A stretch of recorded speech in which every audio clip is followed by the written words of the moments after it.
Committee. This meeting is being webcast. Start with a bit of housekeeping. So if the alarm sounds again, it won't be a test, so please leave the room calmly via the lobby, walk down the ramp to the assembly point, which is in front of the cathedral. My name's Barry Parsons. I'm a local councillor and I'm chair of this committee. I'm now going to ask the members of the committee to introduce themselves, starting on my left here. Councillor Richard Eddy, Bishop, Subworth Ward. Councillor Awam Rumpy.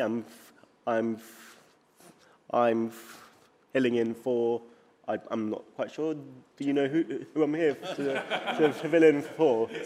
Okay, cool. Great. Hi, Councillor Izzy Russell, and I'm also substituting. It's both Lisa and Jerome that couldn't make it. Okay, yeah, great. Councillor Shabalala for Central Ward. Rob Logan from Philwood. I'm not substituting for Lisa or Jerome. Councillor Kerry Bales, Hartcliffe and Withywood, and Paul is on his way.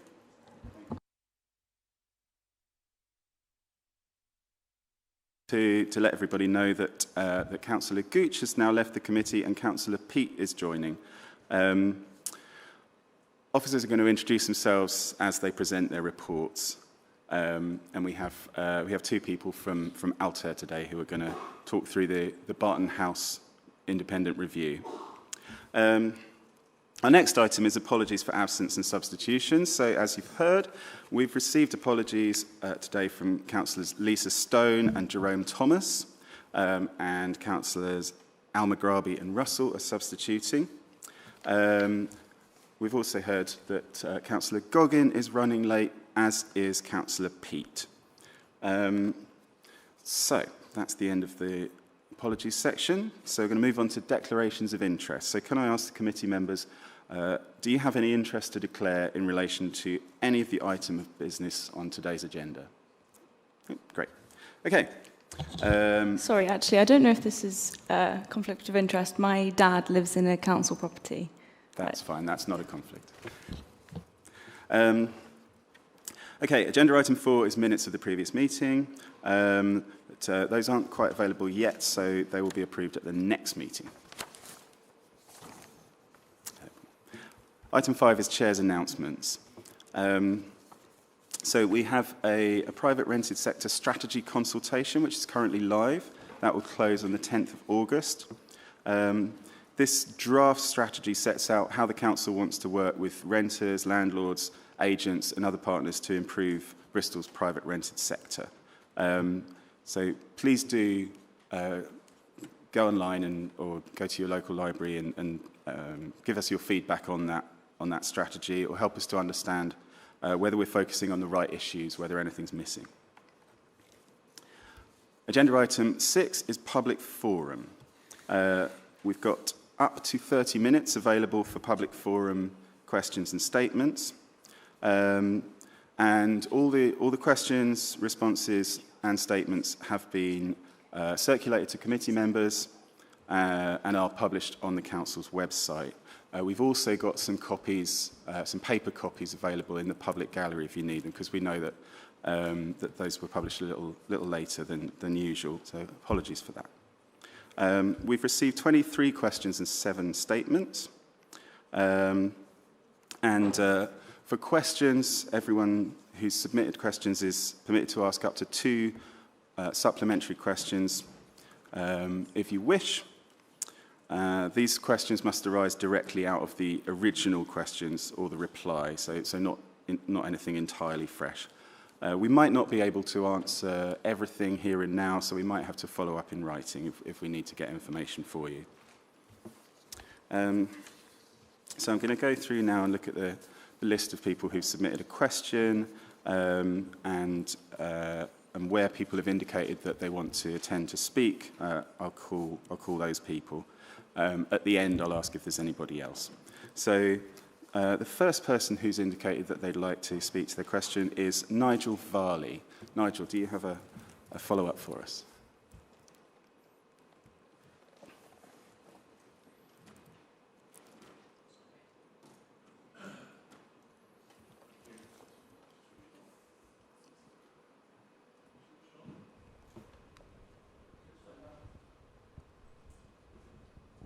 Hello? Is it? Oh, that's all right. You're right. That's all right. I'm going to assume everybody's read the question. The key thing is has the council now got a policy of stealth rent increases? In that, year on year, are they going to add charges onto the basic rent? This year, for me, they've added 2 charges on for using the lift and for communal heating. But I've got in my hot little hand a list of 56 things that the council could possibly charge for, 7 of which they are already charging for. Do you intend year on year to add to these charges as a form of stealth increase? I have to tell you that the increase in Gilton House is illegal that you've done this year because you didn't give 28 days notice. The council officers swear they did, but I've yet to find anybody who received it. And because nobody's received it, we assume the fault is at your end. We want a refund of the money that we've paid so far. And I have a feeling this is going to end up like so much else with the Housing Ombudsman. Okay, thank you very much for your question, Nigel.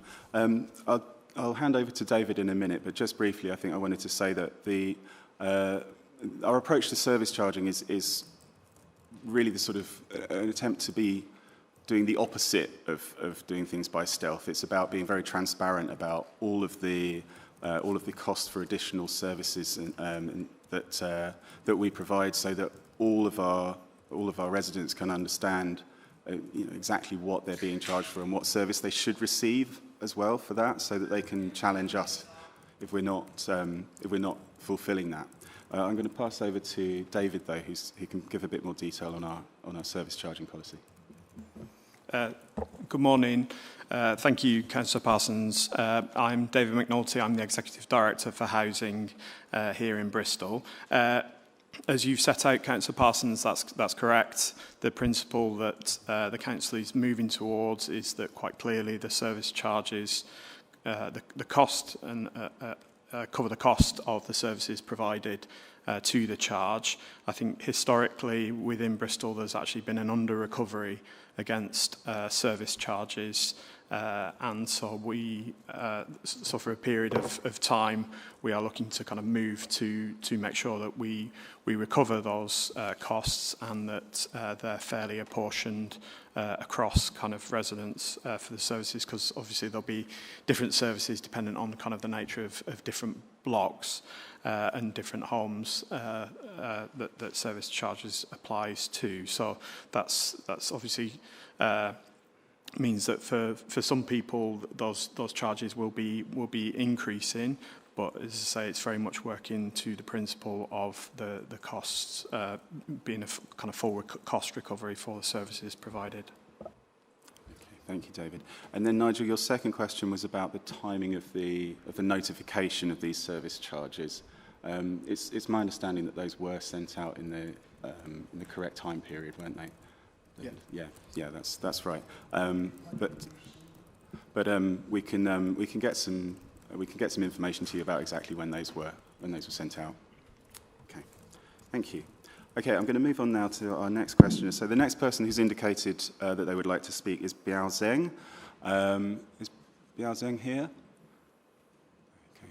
Okay. I should say as well that for those of you sitting in the red seats who've been to public forum before, the roving mic isn't now needed because we have the microphones that you can see hanging above the seat, so you should just be able to speak from where you are without a mic. Okay, so our next questions we received from Shaban Ali, and Shaban's indicated that he would like Fadimo Farah to ask follow-ups on his behalf. So, Fadimo, would you like to ask your questions?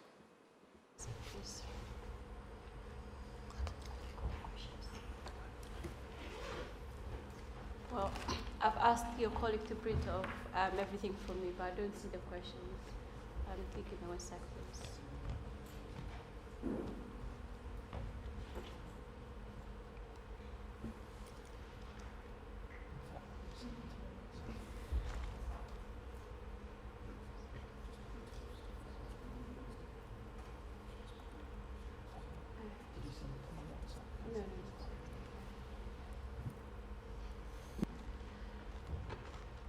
I think again it's for Barton House, and you know the answer Shaban did say to me, he was not satisfied with the answers, and it seems like everything is just being brushed off.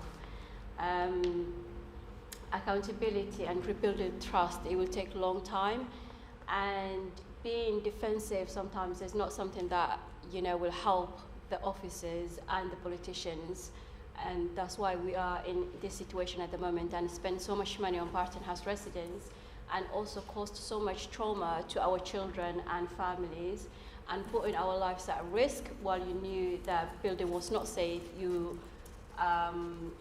chose not to tell us, and we remained, you know, in Barton House. And I felt that day when you guys were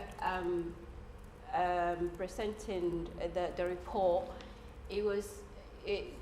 that you played the song. It wasn't me, and it wasn't me. It's not enough. Sorry to interrupt, Fatima. Do you have a question? Yes. What we're saying is accountability is something that we need, and we need Barton House residents who remained in Barton House to be moved to be moved ASAP, because that's what they wanted. The report, it was whitewashed. It was operational, and it helped the council, but it did not help Barton House residents. Okay. So, what are you going to do to rehouse the Barton House residents who are at the moment in Barton House who do not feel safe? Okay, thank you, Fatima. So the question is about rehousing of Barton House residents who don't feel safe. So we've done quite a lot on this already. So we actually changed our entire housing allocations policy and priority system in the wake of the Barton House evacuation, so that we now have an extra priority band for health need, and we have a boost to the priority banding of people who experienced the evacuation. So I know a lot of people have already moved on, but obviously there are still people who are, you know, because of the nature of the system, the fact that we have very few properties available. I know I've met people who are still waiting, even on the higher priority bands. So we'll talk more about the recommendations from the report in future, but absolutely we do understand that there are still people in Barton House who wish to move, and we completely understand and empathise with the reasons for that. Would you like to ask a second follow-up question, Fatima? Yes. You said the policy, you've made changes in the council system. I'm sorry to say this, but it is not working. I've got a mum here now. The 5th family member have been diagnosed asthma. When I have met her, it was 3 family members, and still the damp and mold, downplaying her issue and downplaying the children's and health issues. So nothing have changed, Barry, and the patterns shows, and we will continue speaking up for Bristolians, but it's nothing changed. What I have seen is like very defensive and not taking feedbacks on board, and now we have a mum who have 5 family members who have skin issues and breathing issues. Okay, thank you very much, Fatima. So there's a couple of things I think that we'll need to address there, and we'll have to address those out of this meeting because they relate to this family's particular issues. But it sounds like we need to look at some of the issues in the flat that connected with damp and mould, and also the rehousing issue and the banding and the priority for that. So we do have officers here who will be able to speak to you about that. So if you'd like to speak to them outside of this meeting, then we can do what we can to help. Thank you. Okay. Our next questions are from Dan Ackroyd. Dan, would you like to ask your follow-up questions? Yeah, I would. First of all, follow up to question 13, which was about the C365 software and why it wasn't disclosed for 2 years. It looks likely to me that the officers were working on the C365 cloud software rather than the NEC system, and that would be a simple explanation of why the NEC system was delayed. Please can you give me some assurance that the NEC housing IT project was actually being worked on in 2023 and 2024, as in the officers were trying to work to the alleged finish date of December 2024. Okay, thank you very much, Dan. That's certainly my understanding that the officers have been working on the NEC project for all of that time. I think I'm going to hand over to David, who can give a bit more detail. Thank you, Councillor Parsons, and thank you for the question. So yes, in terms of C365, the functionality at that point was not there within NEC, hence the reason for using C365 and the work that went in to stand C365 up. So that's why there was the use of C365 and then NEC for the wider housing management system. So there's a number of different modules that NEC provide. So there's lots of different bits of housing that we're working on standing up NEC. So there was work going on for C365 and NEC at that time. Thank you. And do you have a second follow-up, Dan? Yes, I do. This is a follow-up to question 14, which was about risk reports. Interpreting risk and the decisions to evacuate were explicitly within the scope of the review. Why wasn't the handling of risk reports and specifically the events on 11th of September 2023, where Executive Director John Smith tried to increase the risk score and then was overruled on the 5th of November 2023 by his subordinate and the cabinet member, and then on 30th of November 2023, where after the evacuation, some officers tried to raise the risk score because the risk had already been manifested, because the risk had already manifested as an emergency evacuation. I'd like to hear from the reviewer, if possible. Why didn't the review cover that in depth? Okay, thanks very much, Dan. Anne-Marie, would you be happy to respond to that? Thank you. Yeah, that's fine. The review considered risk in two scope areas, so leadership and accountability and building safety and technical risk. Under the leadership and accountability theme, the review examined roles of senior officers, elected members and external consultants in commissioning surveys, interpreting risk and managing decisions regarding evacuation, including how those decisions were taken, the level of debate and challenge in the use of independent advice. It also considered risk-related matters in the building safety and technical risk theme.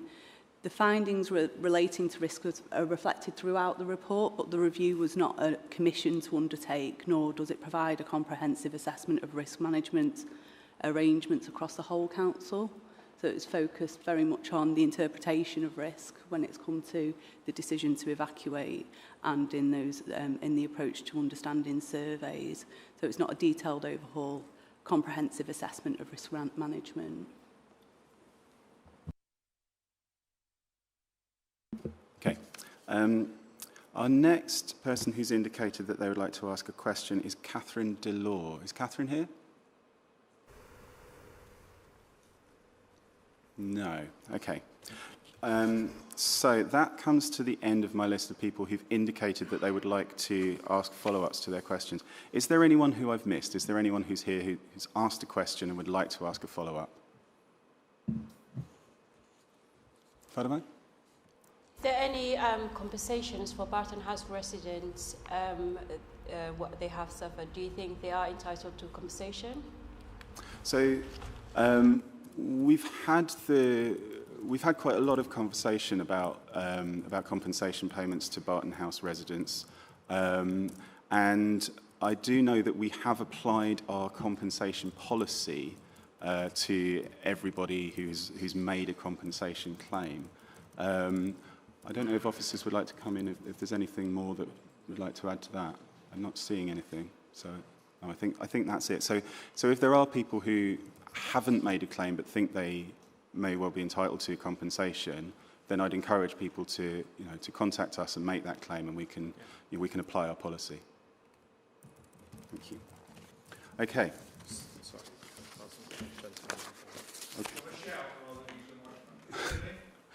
I can hear you, and we can hear you in the room, but people listening online wouldn't be able to. So we'll get a mic to you, Nigel. Thank you. You've conceded that you are going to bank charges on rents in the future, which I'll claim is stealth rent increases. Are you going to make it really clear to tenants that this is what's going to happen and what the scale of the extra payments they're going to have to make every year is? Because at the moment this is going to take people completely by surprise. Things that we've had within our rent for years, donkey's years, are now suddenly going to have to be paid for, and it's going to bang the rents up far more than people are expected.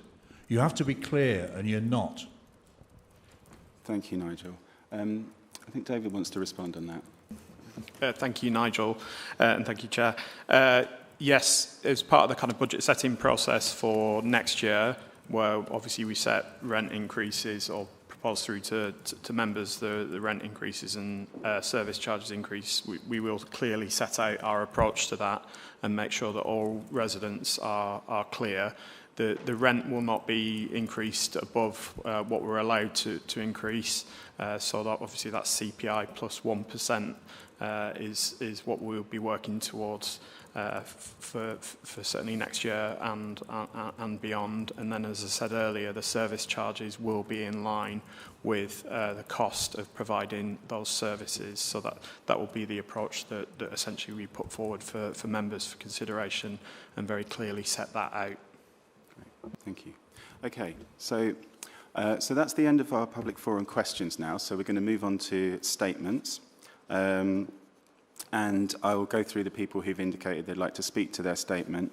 If you'd like to read out your statement, you're perfectly welcome to do that. Equally, you can speak to it as well if you prefer. The first person who's indicated they'd like to speak is Dan Ackroyd. Yeah, first of all, a point of order, I guess. Is it still your position that parts of my statement are defamatory and offensive? So we've received legal advice that a portion of your written statement should be redacted. Explain why the redaction has been done silently rather than with the blanking out of the text, because anybody looking at the public forum document wouldn't be able to see that redactions are in place. I wasn't actually aware that had happened because I hadn't looked at the way that it had been published, but we can get a response to you on that, I think. What I'd like is my statement published as I published it, as I sent it in. If you need to redact anything, redact it, but blank it out. Yeah, I think that's reasonable, yeah. Okay. I've been coming to this committee for 2 years. Right from the start, it has been very clear that the scale of the problems were underreported to avoid any political repercussions. The original risk reports said that most of the work, including the IT project, were going to be done in 2024, which did not happen. I believe the current story being told is that, yes, of course the IT project is over budget. It was always under budgeted, so people shouldn't be surprised that it needed more money. That's what I'm furious about. The scale of the problems in the housing department have been downplayed. That led to a lack of adequate investment. A lack of an IT system meant that huge sums of money would have been wasted on the HRA budget due to the general chaos and mismanagement of the housing stock. But procuring an IT system would allow accurate reporting of data, which could lead to headlines in newspapers, which could lead to political repercussions. And at this council, that's just not allowed. It would have been obvious to many years to both the officers and the politicians that the housing department needed an IT system. But it would have been even more obvious when the housing department functionally collapsed in 2022 due to an impossible workload for officers. And then, a few weeks after the Barton House evacuation, the council did invest in a new IT system, the C365 cloud one, but the officers kept that system secret. Despite me asking many questions about the progress of the IT system, the first mention of it was in December last year, after the chair had approved an urgent increase in funding. You're asking tenants to trust you, but there's been no explanation of what the hell has been going on at the council. You say you value their voices, but when their voices started saying defamatory stuff like the council isn't compliant with the fire safety law, officers and politicians overruled tenants in a vote to shut down the Housing Management Board. This is a political committee, yet you refuse to hold anyone to account. That's why I view this committee with contempt. I note that Mr. Zach Lansky is coming to Bristol to party soon. My partying days are behind me, and I'm not particularly interested in partying with him. But if he has some time in his busy schedule to discuss institutional racism, I would look forward to that. Regarding the defamation in my statement, how is there meant to be political accountability if people can't put on record what we think of the administration? What is the point of democracy? In a time of crisis, people need to be able to trust that their government is acting in the interest of their people, and I can't do that. The review is not really worth talking about. It is a simple insult. It does not fill its remit. To the Altair people, maybe leave this one off your CV. It's not your best work. Thank you, Dan. Our next statement is from Fatima Farah. I'm not going to read it, the whole statement. However, I'll speak on it.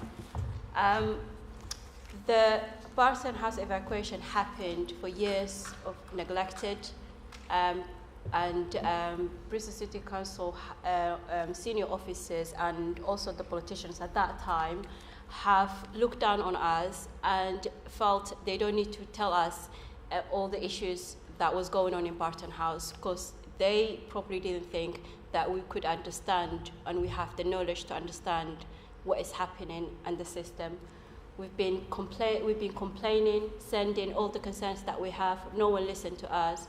We had a mayor who was completely in denial of the system falling apart, and officers who just flew around, who didn't listen to us and looked down on us, even though they're getting paid thousands because of Bristol, because of our as public workers, and so I think I had the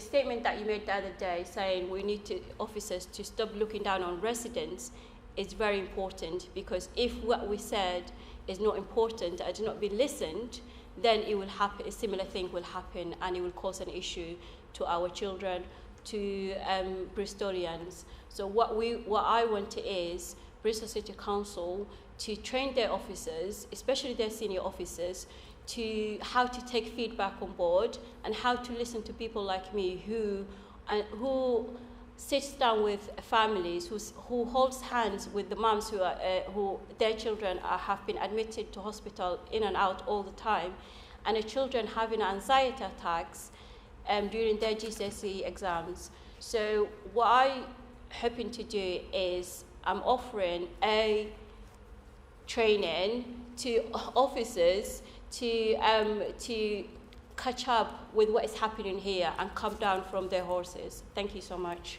Yeah. Thank you very much. Okay, and our next statement is from Sam Lane. Morning, councillors.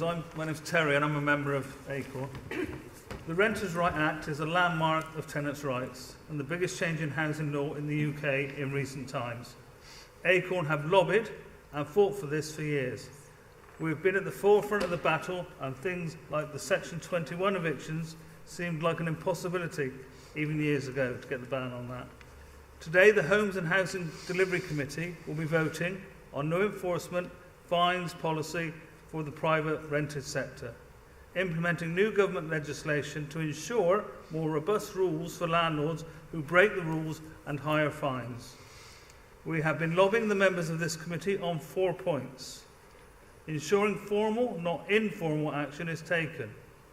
Bristol City Council to investigate other properties in a landlord's portfolio should they be found to be breaching the rules. Bristol City Council to make public landlords who breach the rules and to chase the maximum fines possible when taking action. While some in this committee have agreed to these demands, we understand that for some of them this will require additional enforcement officers and staff to undertake these roles. Therefore, we are calling for this committee to ensure these roles are created and filled. Income from these fines are ring-fenced to be invested back into private housing, providing the funding needed. By taking the initiative and creating a strong policy, this council can push for safer and more secure housing for the hundreds of thousands of private renters in this city.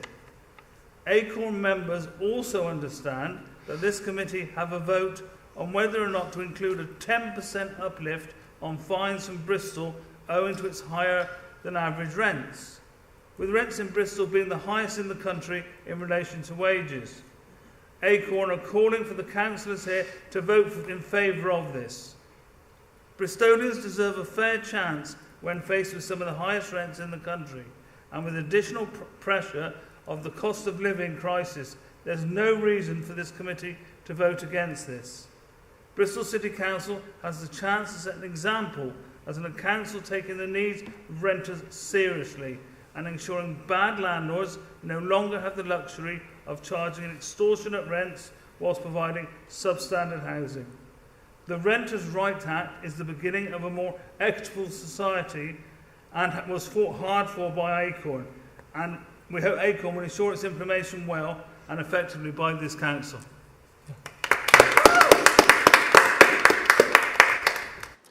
Thank you, Terry and Sam. Is there anybody else who's submitted a statement and wishes to speak to it who I haven't yet called? No? Okay. In that case then, that brings us to the end of our public forum section. As always, I'd really like to thank members of the public for coming along and contributing to our democracy, taking time out of your day. We really do appreciate it. Thank you. Okay. Agenda item 7 is the Barton House Evacuation Independent Review and Lessons Learned report. This report presents the Barton House Evacuation Independent Review and the lessons learned, including findings, recommendations, and the Council's planned response. It's for information only, and the officer recommendations can be found on page 15 of your packs. I'm going to invite David McNulty, who's Executive Director for Housing, to introduce and outline this report. David. Thank you, Chair. I'll say a few brief words and then I'll hand over to Altair, who undertook the review to set out what they found and then the recommendations that they've made, if that's okay. Firstly, I'd like to start by saying thank you to all of the residents and wider stakeholders who participated in the review. Quite clearly, the evacuation had quite a significant impact on residents, and that's recognised as part of the review. So it's important, I think, we start by thanking people for reliving that experience, which for many was a traumatic time and has had a lasting impact on residents. So firstly, wanted to start by saying thank you to those that participated in the review. In terms of the review, Altair will go over this in more detail, but the high-level findings were essentially... It isn't defamation to say that this council is institutionally racist. Put it there so you can remind yourselves, you have a serious problem here. This council does not care about brown children as much as it does other children.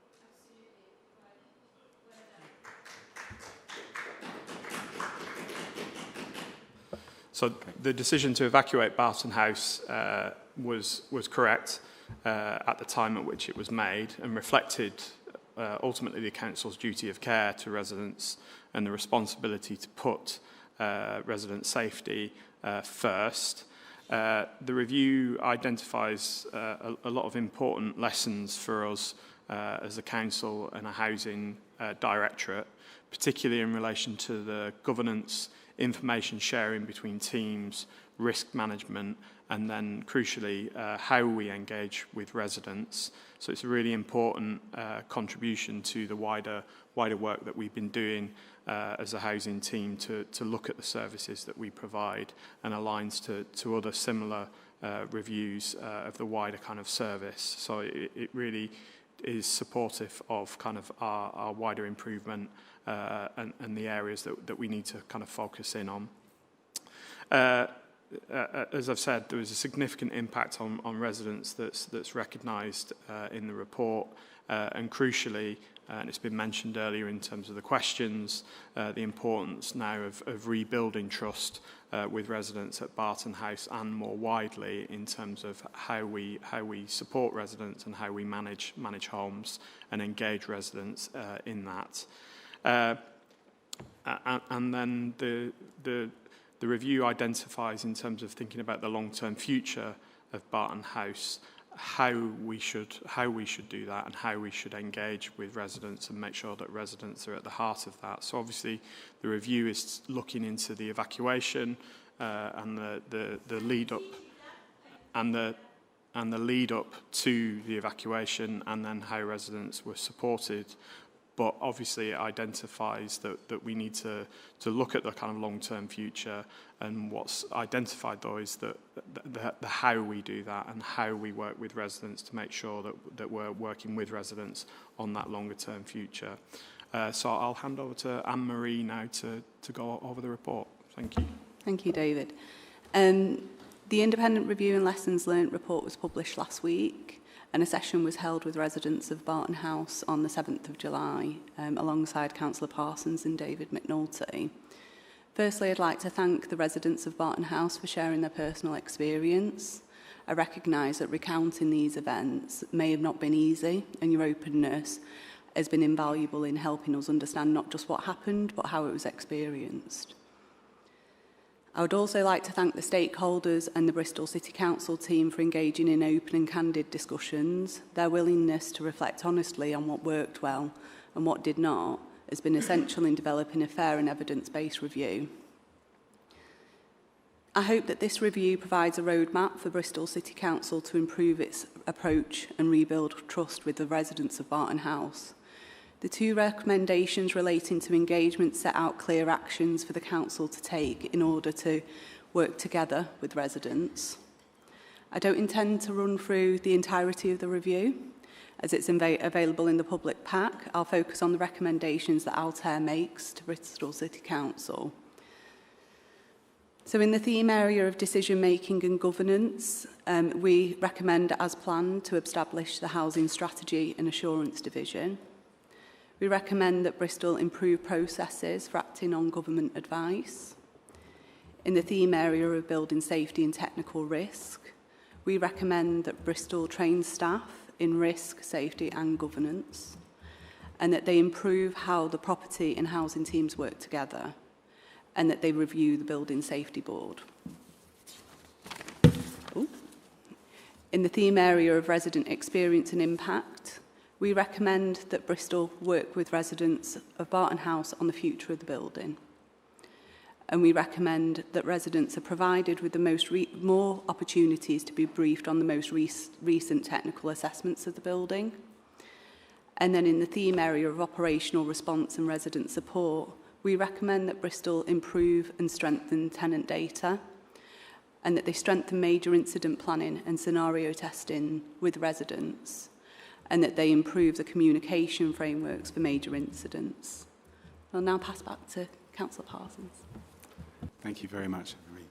Okay, so I'm now going to hand over to members who have an opportunity to ask questions and debate this report.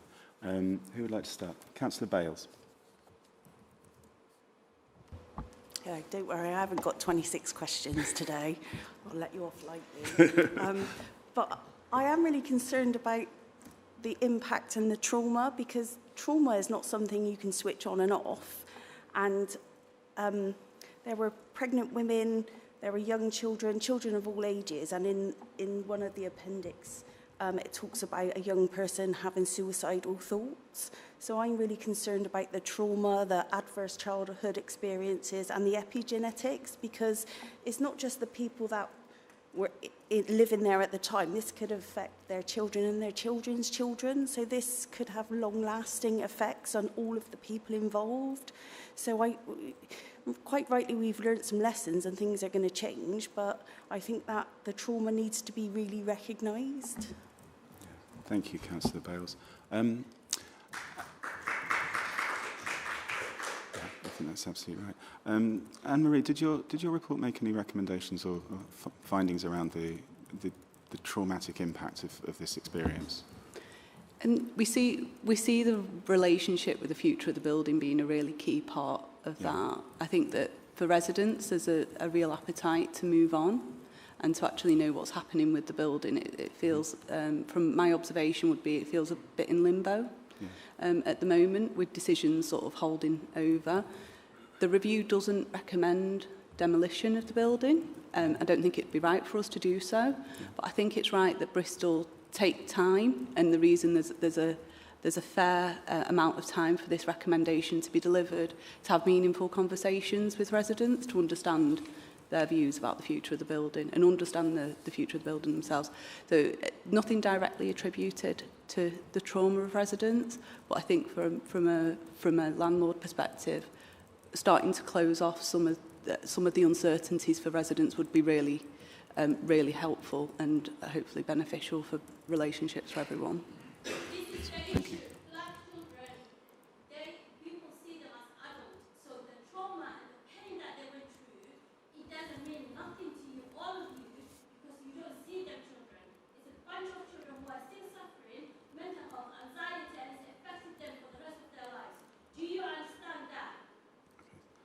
Thank you, Fatima. I know how how emotions are running high around this report, and I know that people in the gallery really want to feel heard. We really do respect that. But this is the part of the meeting where we have some time available for members to be able to ask questions. So I'd like to ask could we have no more interruptions from the public gallery, please, if that's okay. I'm going to go to Councillor Goggin next. Thank you, Barry. Given that the evacuation was chaotic and it wasn't helped by somebody leaking to the media before residents were told, a couple of questions coming from that. Were housing officers required to produce plans for an emergency decant before the evacuation actually happened, and did they do so? Residents were told just to pack for a couple of days. Have officers now produced plans for all of our multiple occupancy properties, especially the tower blocks? And was there any investigation into where the leak originated and how to prevent this in the future? I'm speaking from personal experience here. I was a victim of a leak from the housing team a couple of years ago to the Bristolian, no less. So can we rest easy that the housing team has protocol in place to prevent leaks happening in the future and to use ICT to identify perpetrators in the future? Thank you. Sorry, thank you, Paul. So I think there's a couple of your questions. I think they probably relate to what the report found about the lead up to the evacuation, and then there are more questions there for our current practices and what we've done since. So, Anne-Marie, would you be able to reply on the first points? Thank you. We didn't find that significant plans had been made for the evacuation ahead of the day of the decision. However, some provisions were put in place, contracting arrangements with local hotels, from a broader landlord function provision ahead of the evacuation. However, the plans that were put in place and the execution of those plans was chaotic, as I described in the report.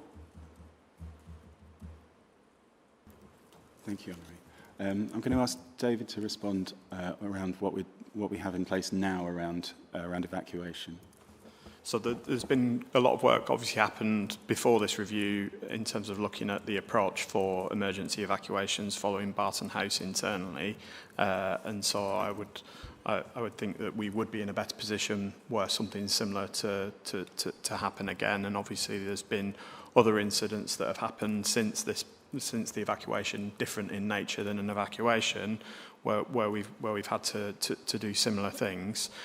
So there have been improvements made, but the other aspect obviously of this review and the recommendations is the need for us to keep those under constant review and making sure that we do a lot of like different scenario tests so that people are clear in terms of what's expected, and then also that we test the different scenarios, also working with residents to better understand the need of residents when we're evacuating. So that's the kind of broader thing that this review has identified, that yes, we need to keep those business continuity approaches and plans under review, but we need to do that working with residents so that we're mindful of the impacts of things such as this on residents.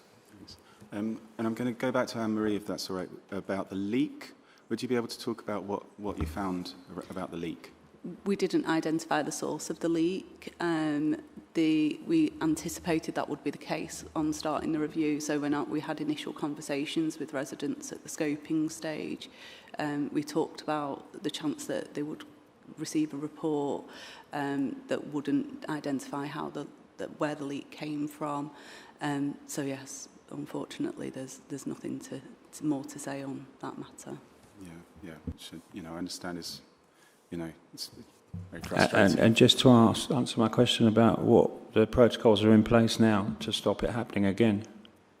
So I think David's talked a bit about what we have around emergency evacuations, and I think there's a lot of recommendations in the report as well that really go to that. In fact, there's probably most of the report's recommendations are about what we do to prevent anything like this happening in the future.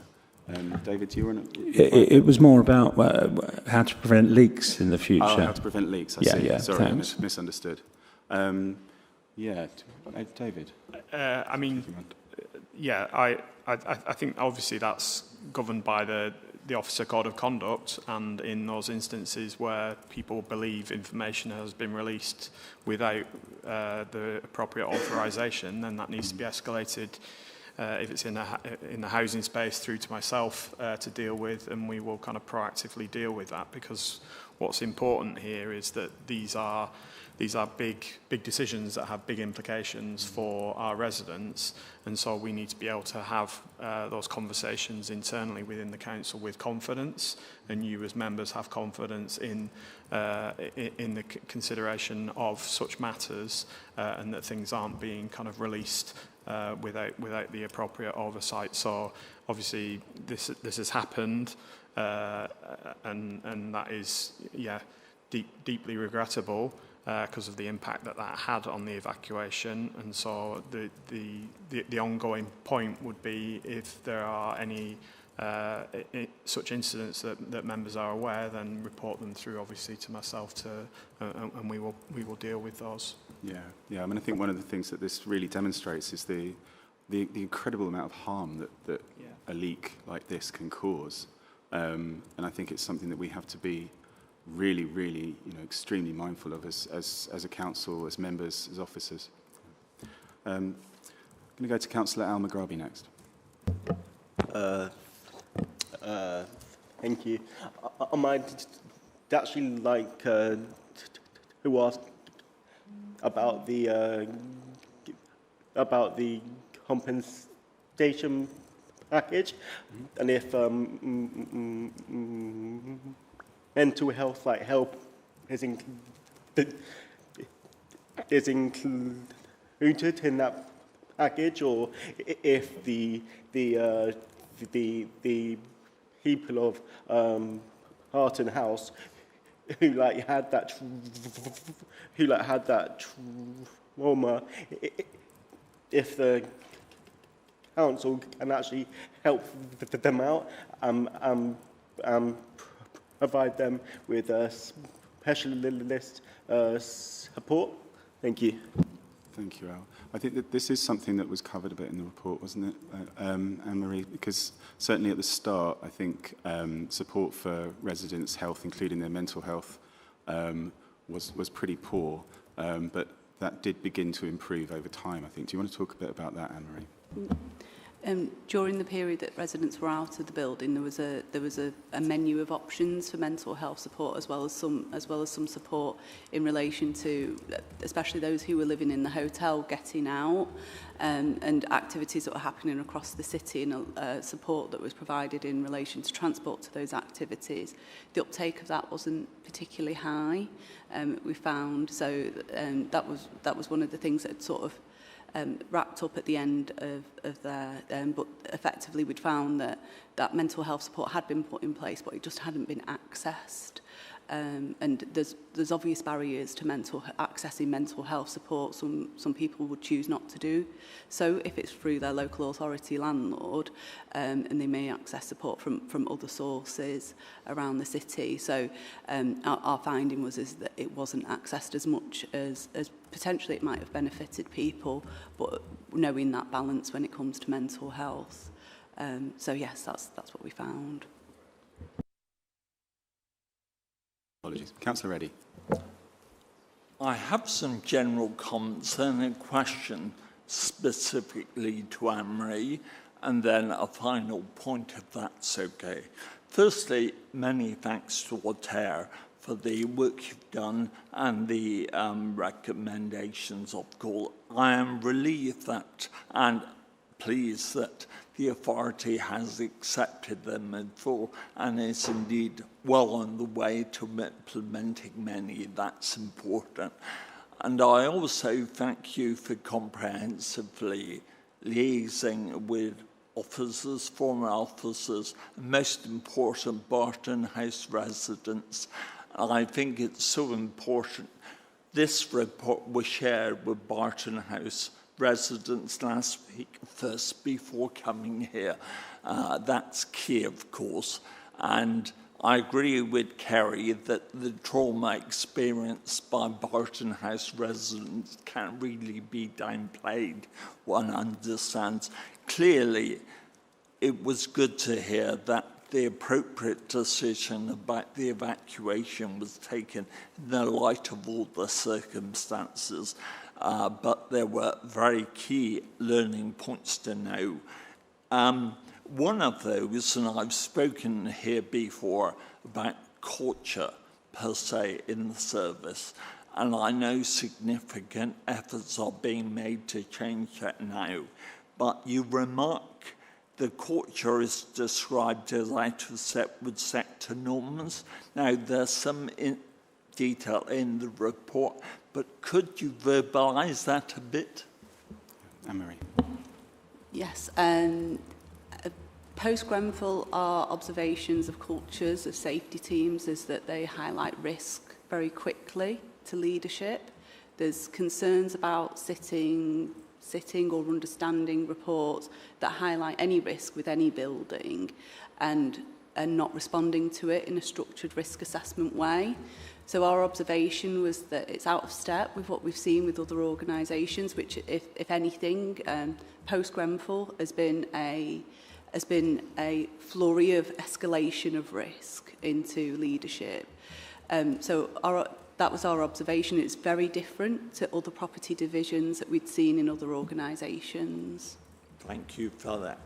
My final point is, I do appreciate, Chairman, the determination to ensure that this inquiry or review wasn't a witch hunt. And of course, rightly, the Barton House residents were actually agreed and shared, had the remit shared with them. But I'm sympathetic to some of what Dan Ackroyd said in public forum about the lack of political accountability. And I note in particular, there are words in the report, we find that capacity at the leadership level was inconsistent and stretched those who we spoke to who were part of the review talked about rules being unmanageable. Now, I appreciate that ultimately the issue of staffing and arrangements is a matter for the head of paid service, then in consultation with the mayor, and of course regulate on a daily, certainly weekly basis, the then cabinet member for housing. But I do personally think this is an area which, if there was deemed to be that, it was certainly the role of the cabinet member to trigger that and flag that up highly at that stage. Thank you, Councillor Eddy. I'm going to move on now to Councillor Logan next. Thank you, Chair. The most important issue is the impact on the trauma on residents, and I'm pleased that that's been dealt with. I want to ask a more boring question on process and governance. And one of the striking things here is the period of time between the Ridge 22 report and it being shared with chief officers and councillors, and the ability to escalate bad news is an important one. An important one in any service, but particularly in an area dealing with property risks. But it's a difficult one to measure. Recommendation 3 touches on it a bit in relation to the training around how to commission and receive technical reports. But how will this committee be able to satisfy itself that that culture has changed and that we can be confident that bad news will be shared at the right level? Yeah. Thank you, Rob. I think that's, it's such a crucial question for us, isn't it, as a committee?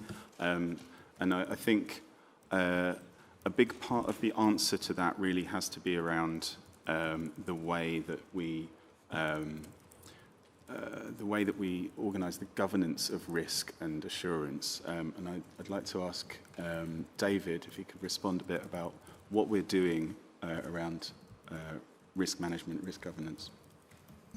Yeah, so I think the crucial area in the report is around the work of the Building Safety Board, which is an officer level board, which is essentially described in the report as not working at all as it should have in terms of there being clear arrangements, clear terms of reference, and then clear understanding of how such technical reports and assessments would be kind of considered through. So that's definitely one that again, there's been improvements made, but we need to kind of, I think, further the oversight of the Building Safety Board and make sure that that's kind of clearly recognised internally within the officer side of things of how we manage such technical reports, and then are able to provide that assurance through to this committee and PCCB in terms of the ongoing work of the Building Safety Board is really where kind of a lot of this fell down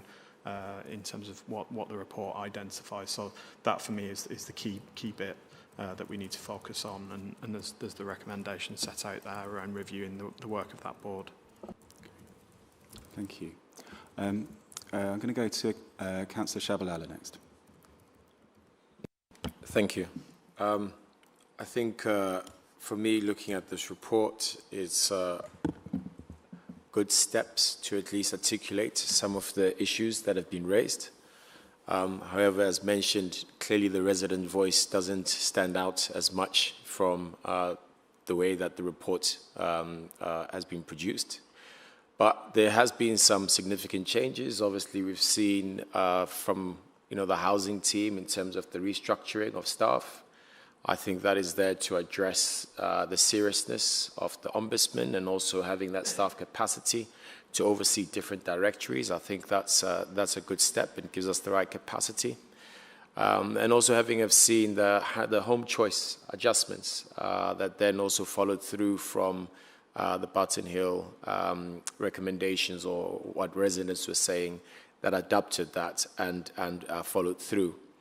However, my questions are then on that follow is that, okay, fine, we did the home choice adjustments.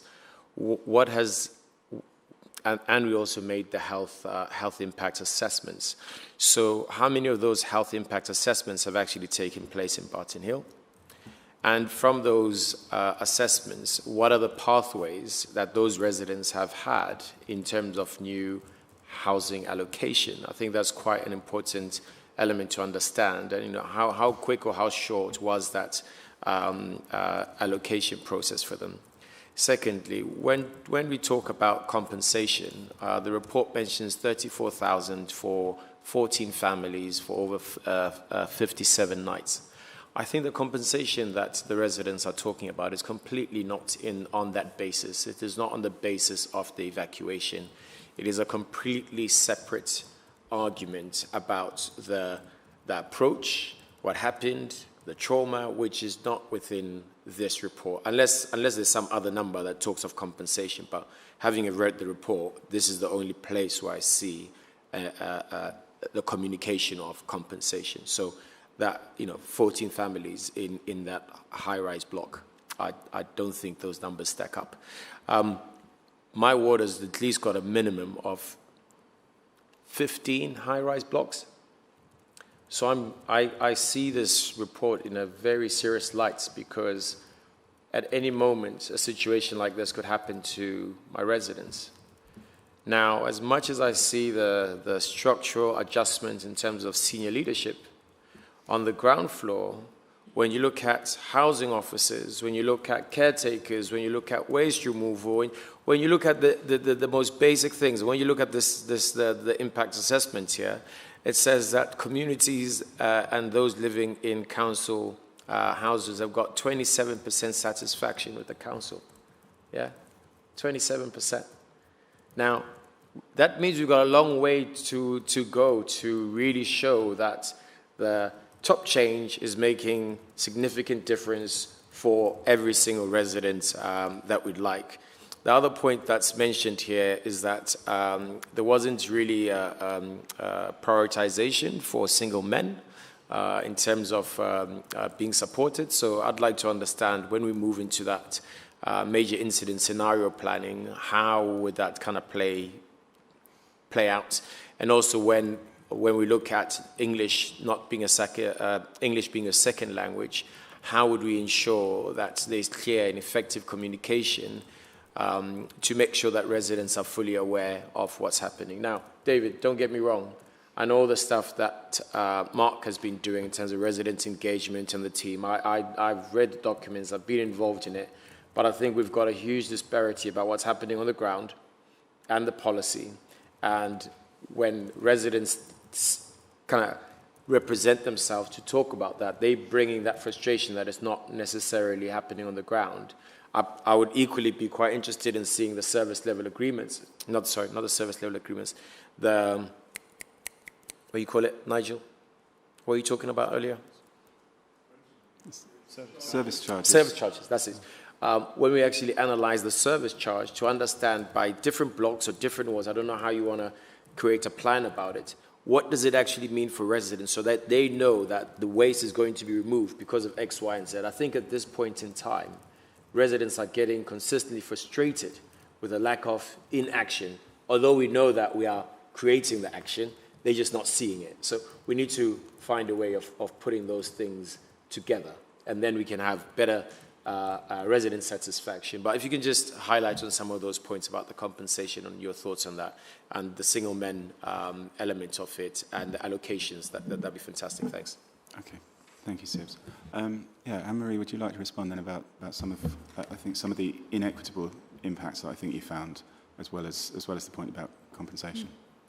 I think the compensation point is it in your cover report, David? Because it's not in the cover report, because we don't outline the volume of compensation within our report. So, is it? Yeah. Do you want to reply on the other point? Pardon, yeah, but I can come back to the point. So, we did identify that there was little support for single males, and we put that within the report. And we think that the council should work with people to directly hear their voice, because although it would be it could be helpful for us to outline recommendations for handling certain groups in crisis situations, but I don't think they need to hear that from an independent reviewer. I think that the council needs to spend time with residents that have experienced that crisis to directly understand those experiences and then apply them to their plans. So that's why it says to engage with residents to build those plans together, rather than it being a case of us as reviewers trying to reiterate the experiences of residents on a second basis. Thank you. David, did you respond on the cover report? Thank you. And thank you for your wider comments. And as I said, in terms of the introduction, there's a lot of themes that are picked up through this review that relate to other activity to review the wider service that we offer through to residents. So we as a team are mindful of the need to continue to work to improve that, and no one is saying here that everything's finished, everything's done, and it's all singing and all dancing. So we're very mindful that we need to improve more, and this helps us in terms of identifying some really key areas that we need to focus in on. In terms of the compensation, it is set out there, and what was offered at the time was set out. And as Councillor Parsons said earlier, if people feel that that's not been applied as it should have been, then the invitation would be for people to make sure that they come forward, raise that through to myself and housing colleagues, and we will certainly review that on a kind of case-by-case basis to make sure that we have applied that kind of fairly. My understanding is we have undertaken visits to all residents who are there in the block. So if we've not picked that up through that process, then, as I say, the invitation still remains open for people to come forward, and we'll certainly deal with that as and when people do come forward. But in terms of the wider conversation around the future of Barton House, we want to make sure that we're kind of fully engaged kind of with residents through that process, and as part of that, continuing to pick up what people's individual support needs are as we consider the future of their homes. Thank you. Councillor Peat. Thank you. So I've sat on this committee, gosh, this is loud. I've sat on this committee now for 2 years, and at nearly every committee we have had activists from Barton House pleading their case over and over again. And the fact that we're only really getting to it in this much detail now is what concerns me. As I said, I've only really been at the council for 2 years, and so I'm not overly aware of other evacuations that may have had to happen. But I think we need to really look at, whether or not this has been representative of the way that has been in previous examples, because it could be that the writing is literally on the wall, which is that has Barton House residents been treated more detrimentally than residents would have been if they were perhaps more likely to be of different protected characteristics and such? And that's something that I really want to be investigated, has this been at all not necessarily consciously motivated, but maybe it's something that subconsciously has gone under the radar to ensure that, we're making sure that we're not institutionally racist. I'm not saying that we are, but we need to investigate such serious allegations. Okay, thank you, Councillor Peat. So this was something that the review was asked to investigate, wasn't it? It was asked to look at the potential for discrimination and for inequitable outcomes. Would you like to talk a bit about what the review found there, Anne-Marie? Yeah, so we did review discrimination and fairness as part of the resident experience elements of our review. We found that there was no evidence of direct discrimination or unfairness, but we did find that certain groups were more negatively affected than others. And we found that those who stayed in the hotel had a much worse experience than those staying in with friends and family, that mothers had a much worse experience, and those residents with limited English described more panic, and that was evidenced by some a survey that was carried out in 2024 by Bristol, where residents explained that they felt more fearful in their homes with limited English than residents who spoke English as, say, their first language. We found that families with children with special educational needs and disabilities talked of a much worse experience than others, and that parents found it particularly difficult to re-establish routines. Those with large families found it particularly hard. So I guess the conclusion on this is that there was no direct discrimination. It was not that people at Barton House were treated differently because of their protected characteristics, but those with some characteristics had a much worse experience than others in Barton House. Ultimately, we found that the council prioritised life safety on the decision to evacuate. So the importance of making sure everybody under the roof of Barton House was safe. So. Thank you. So what you're referring to is Section 13 of the Equality Act 2010, direct discrimination. I think what I am alluding to is more under Section 17, which is indirect discrimination, which is when a policy, procedure or criterion disproportionately impacts protected groups more than other people. So I'm aware that we haven't gone out as a council to specifically discriminate against minority or marginalised groups, but there has been a policy, provision or criterion that has been created or done that has disproportionately impacted people who are under protected characteristics. And so there is an argument to be made that there is unfortunately a level of racism or ableism or perhaps even sexism that we need to obviously deal with within the council. Thank you, Zoe. Okay. Councillor Russell. Yeah, hi. I'm glad that Bristol City Council is being encouraged to look inwards to address institutional racism and to make improvements going forwards. It's important to act on it and recognise the fact that this country does have institutional racism. I think particularly with the Conservative government at the time and the Labour Council, communities like those at Barton House and Grenfell were institutionally neglected. So I'm glad to see that we've accepted all of the recommendations to make improvements and increase trainings.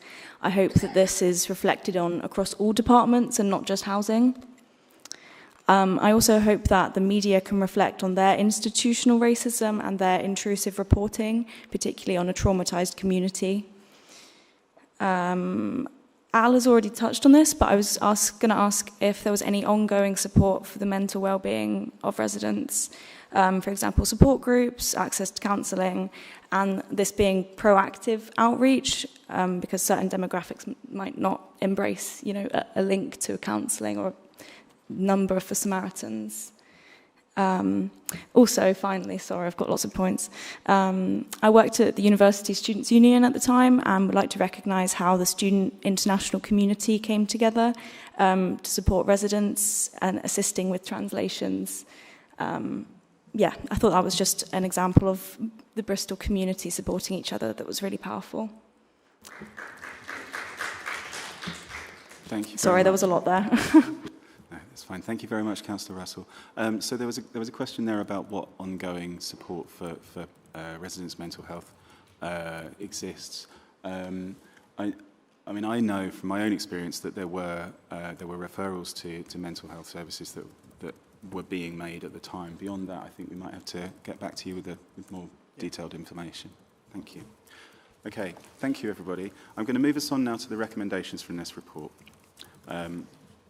which are that the committee note the findings of the Barton House evacuation independent review and lessons learned report, to note the recommendations of the Barton House evacuation independent review and lessons learned report, and to note the Council's response to the recommendations outlined in that report. There will be more on this in the future, particularly the response to the recommendations. We've got something high level now. We will have more detail. I'm going to ask the committee now to note the report as per those recommendations. Thank you. Thank you. Agenda item 8 is the Housing Consumer Standards Programme and Compliance Update. This report presents the latest Housing Consumer Standards Programme update, including an introduction to the new Housing Service Transformation Programme, as well as the May 2026 Landlord Compliance Performance Report, the Resident Voice Update, and the feedback on our last meeting with the Regulator of Social Housing. It's for information only, and the officer recommendations can be found on page 165. I'm going to invite David McNulty to outline the report. Thank you, Chair. So, as the committee will be aware from previous updates on the Housing Consumer Standards Programme, it is a priority for the Council as a landlord to around our kind of responsibilities as a landlord and demonstrating that we are providing high quality homes and responsive housing services to all of our residents. So the programme responds to the Regulator for Social Housing's Strengthened Consumer Standards, which the committee has been briefed on previously, and how we are complying against those and improving services. So over the last year, we've strengthened kind of our assurance framework. There's been a self-assessment and then an external assessment undertaken against our progress vis-à-vis the standards. So this sets out to the committee how we've progressed and our current status against the milestones 2, 3 and then 4. It also sets out to the committee the engagement that we've had with the regulator, which is an ongoing engagement following the self-referral and then the C3 judgment. So that engagement is ongoing, and we set out in the report the last meeting that we had with the regulator, which was constructive in terms of identifying the progress and then the areas that we need to continue to focus on to improve. Also set out in the report is the resident engagement that we've undertaken on our Housing Consumer Standards Programme, so that there's the information set out in the report. And then the final point that I wanted to raise is around how we are essentially looking to refresh the overall Housing Consumer Standards programme, and then thinking about the kind of wider transformation of the Housing Directorate as a whole. So there's work happening now over the summer on that, and we are looking to bring forward a wider report to this committee to set out the approach with regards to the transformation of the whole of the housing service. So that will focus on the landlord side of things, which is obviously the main emphasis of the Housing Consumer Standards work, but then also the wider housing kind of responsibilities that we have as a group of officers, and then that we report through to this committee. Thank you very much, David. So I'm going to open up to questions and comments from the committee now. I'm going to start with Councillor Logan. Thank you, Chair. Thank you for the report. It's a really clear and positive report, and it shows improvement. That's the key fact here. It shows development from last time, which is really good to see. I'm slightly disappointed that Richard isn't here for me to say that publicly, but I'm sure he's watching. I want to question the colours. The headline of the report says that the programme was red, but will be green next time. One of those colours must be wrong. There are still delays to some of the milestones 2 actions, which are improving, and we are in a better position than last time, but we don't quite know when those things will be completely resolved. There's a lot of things improving in June 26 or July 26. And we still aren't quite over the line on a couple of things, but most obviously around the computer system. Milestones 3 and 4 are not likely to be met in the timescale that the commitment was that they would be.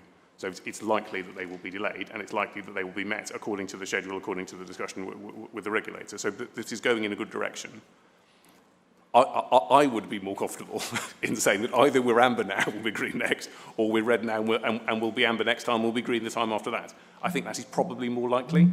I wonder how we reflect on how we report those overall judgments. Thanks, Rob. David, do you want to respond? Yeah, so thank you for the acknowledgement of the progress which is set out in the report. And no doubt we'll pass through your kind comments about Richard so that he hears them. In terms of the RAG status for this period and then next, I guess it's a judgment that's made in terms of reflecting on that we will be refreshing the milestones and the actions, and so we are confident in doing that, given the kind of progress that's been reflected on and the progress that's happened since this report, the period that this report covers, that we should be moving into reporting overall, a green status for that set of milestones. But I take the point that you're making, and I think it's one for us to reflect on when we present future updates to the committee. Thank you. Councillor Bales. I'm really concerned about the culture change, and I know we briefly discussed it just now, but it's something that comes up time and time again at HR committee. So it's not where it should be by a mile, and it's really, really concerning. And obviously, my member's question and supplementary question was kind of in regard of that. So I'd like to see some improvement, because some of the things that we're being told by the unions, and they are part of the workforce, it's really concerning. Misogyny and it's really not acceptable. It's not the 1970s. It's 2026. So that needs a massive, massive culture change. Yeah, thank you, Councillor Bowser. Yeah, I mean, I'd agree. From my own conversations with some of our staff and with the unions, I think, and from, the experiences that we have and what we've understood through the development of this programme, we think that that culture within the service is a massive, massive issue for us, and something that we really need to address directly through sort of dedicated work on culture. I'm going to pass over to David to respond. Yeah, so that is, you're right, a theme that we need to look to address through the wider transformation work that I referenced earlier. The external review as well has identified that in terms of the root causes. One of the key things that we need to work on is the culture within the Housing Directorate. So we're very mindful of that as a senior management team, Councillor Bales, and that's certainly something that's been reflected in the conversations that I've had with trade union colleagues as well.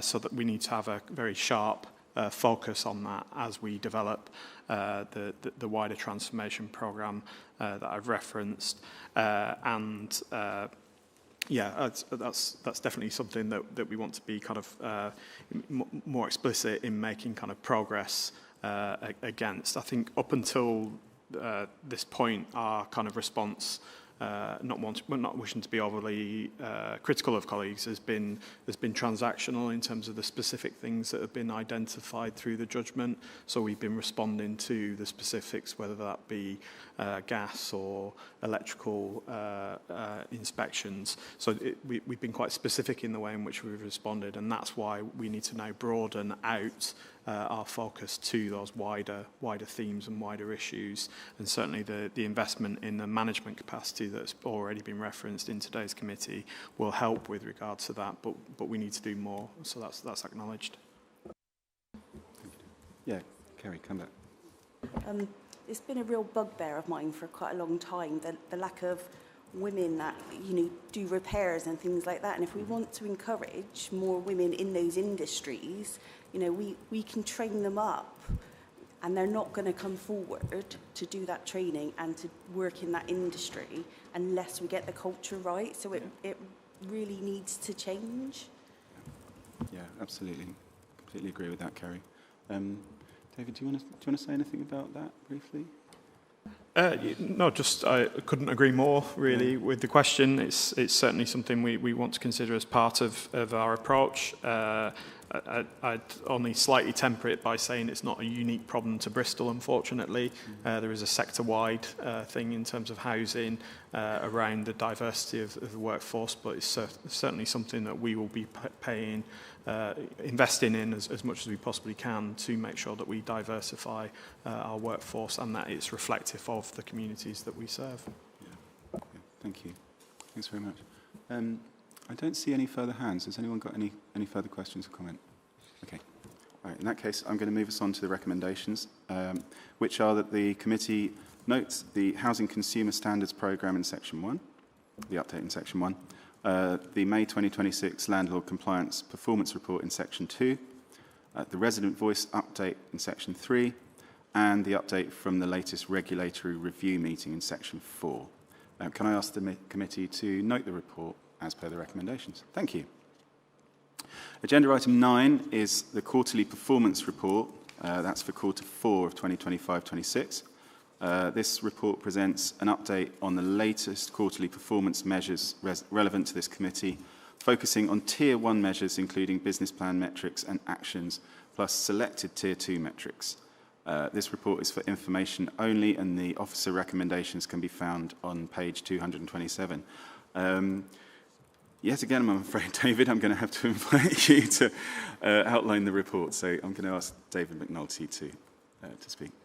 Thank you, Councillor Parsons. So yes, this is the quarterly report, so for the end of Q4 for 25-26. I think I'd been here all of 2 weeks at that point. Dramatic late improvement over those last 2 weeks on a number of indicators that have been reported here. They're set out. I won't go through each one of them in turn if that's okay. But there are overall some positives there in terms of a number of indicators being above target as the year ended that are set out in 2.4 of the report. In terms of the areas for improvement, they are specifically around responsive repairs completed within timescale. So performance there last year was poor, significantly kind of below the target. Obviously, the committee's been appraised of the issues in terms of responsive repairs, and particularly around the NEC system and the closure of repairs. So there's obviously a lot of work happening there with colleagues to address that through the NEC work, and then the work that's happening in the property teams. As the trend has kind of broadly improved from quarter 3 to quarter 4 in terms of the decent homes standard, but that has significantly deteriorated over the year as we've completed more stock condition surveys. So by this point, I think we were at about 70% of stock condition surveys completed, which has identified a higher level of non-decency across our homes. Although that's obviously disappointing and something that we need to very quickly address and work to address through our capital investment, it is better that we have that knowledge and that understanding that the stock condition surveys have provided for us, because that gives us just a clearer understanding of the homes that we manage, and we now need to do the work. And the asset management strategy will be coming forward through to this committee shortly, that will set out our strategic approach to addressing the non-decency that the stock condition surveys identified. In terms of the households in temporary accommodation, that wasn't reported, I don't think, at Q3. So we have the end of year report, and again, that number has increased in terms of the number of households in temporary accommodation. That has increased at a fairly kind of consistent level now over the past 18 months, 2 years.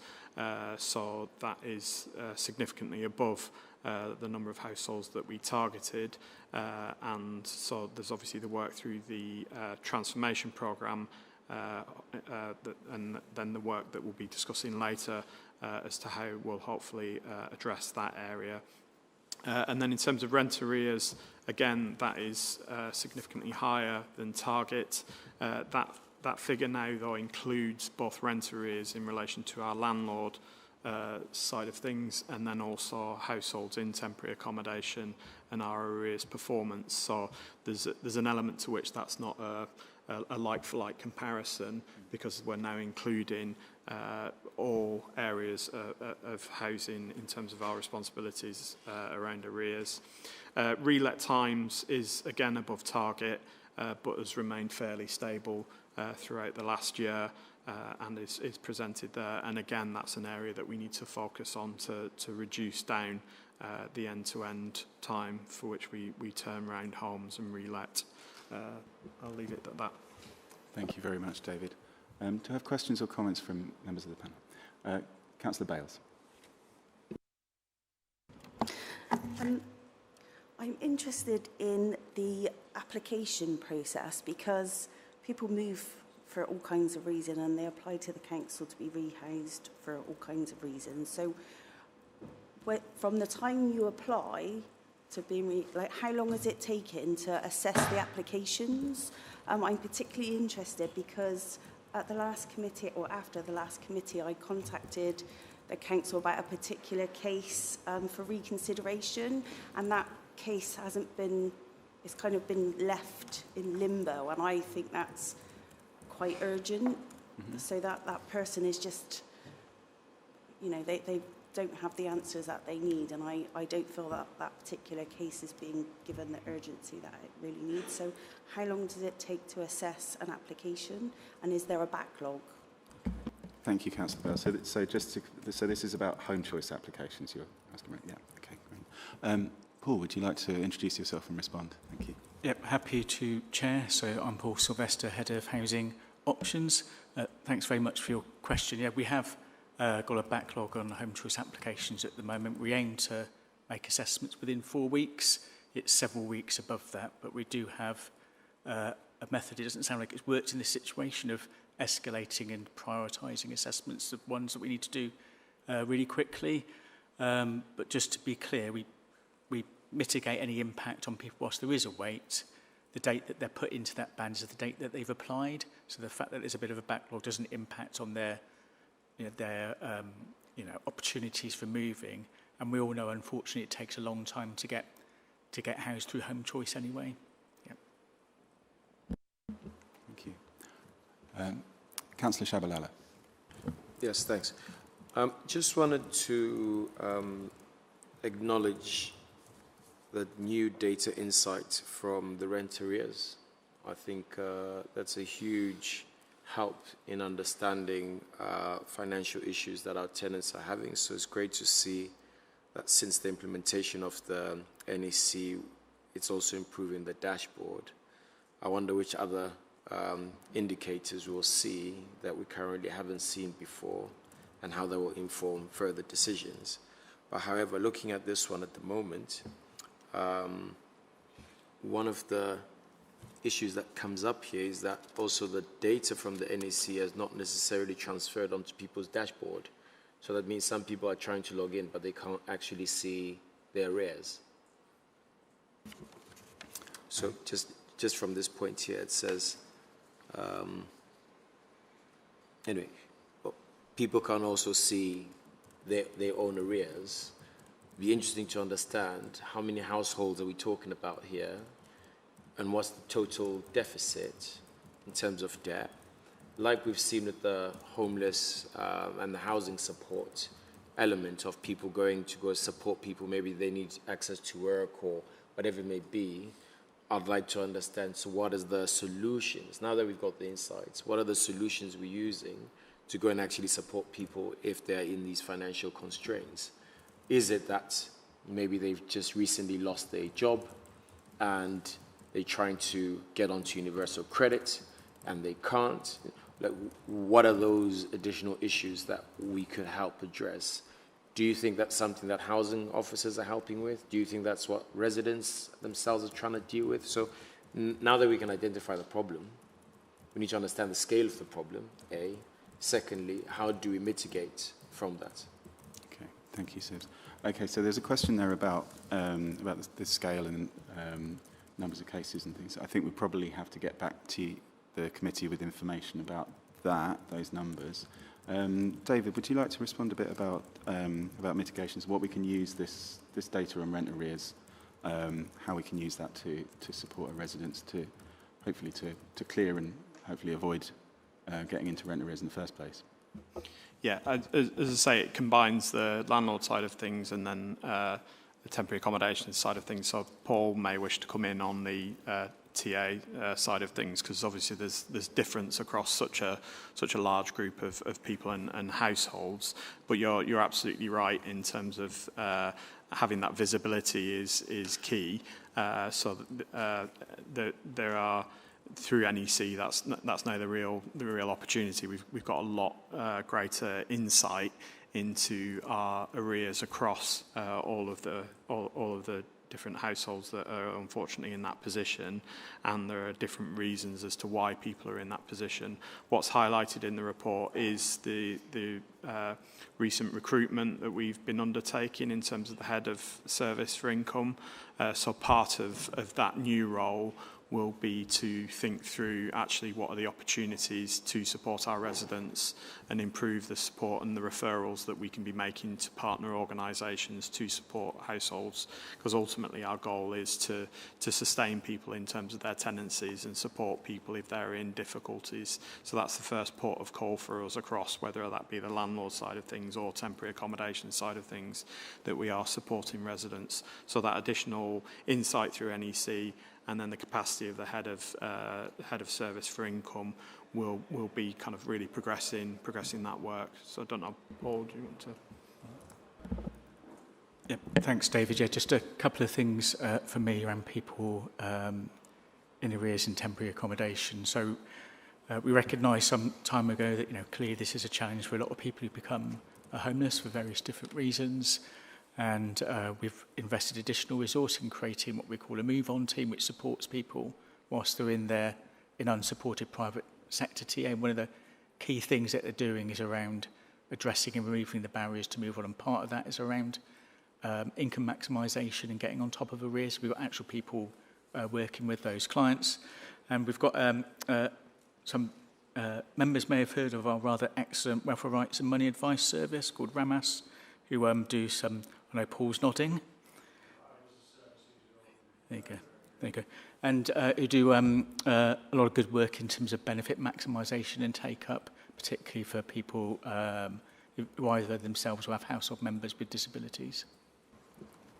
Yes, I remember in the last meeting you mentioned that you've managed to save £3 million for some residents because of benefit issues. I get that.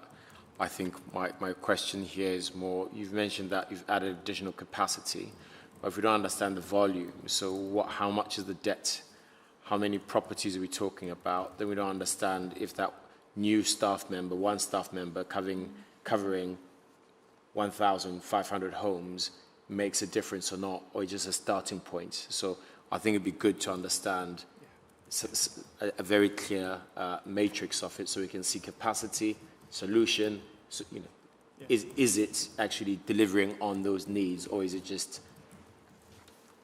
anyway, I think you get the point. Yeah, we can share that data with the committee, can't we? Yeah. Let's do that. Okay, I'll move us on to the report recommendations, which are that the committee notes the performance progress report. Can I ask the committee to do that, please? Thank you. Right. Agenda item 10 is the Corporate Risk Report for Q1 of 2026-27. This report presents an update on current significant strategic risks relevant to this committee to achieving the Council's objectives as set out in the corporate strategy for 2025 to 2030. It also summarises progress in managing the risks and actions being taken as at Q1 of 26-27. It's for information only, and the officer recommendations can be found on page 236. And I'm going to hand over to David again. Thank you, Councillor Parsons. So yeah, as set out in the report, these are the corporate risks for housing. So there are two risks that are set out there around the HRA stock and our landlord obligations in terms of meeting decent home standard, and then the wider consumer standards that we're required to meet. And then the second one is around Building Safety Act obligations.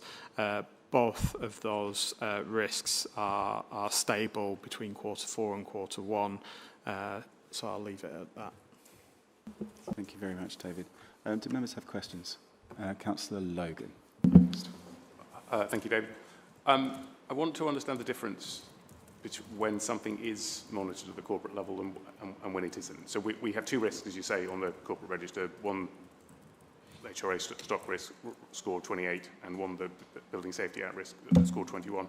But we have two risks at the departmental level that are also scored 21. So the inherent and current assessment of risk is the same, but one of them has a higher level of corporate visibility than the other two, which assumes the department is more able to deal with the other two. Why? And what difference does that make? Yeah, so I think it's because in terms of the housing needs and the homelessness side of things, that the expectation is that does sit with us as a directorate in order to kind of meet, manage and mitigate that risk. Likewise with the others, however, the implications of failing to meet the other risks that are identified and highlighted on the corporate risk register are kind of wider in nature, hence it's sitting at the kind of corporate risk level as opposed to the departmental. So it's not to say that those other risks that are not on the corporate risk register aren't being managed. It's just the level at which they appear vis-a-vis the kind of corporate and then the departmental risk registers. I mean, I'm not sure that the affordable housing risk to achieve that is massively different to the building safety risk assessment.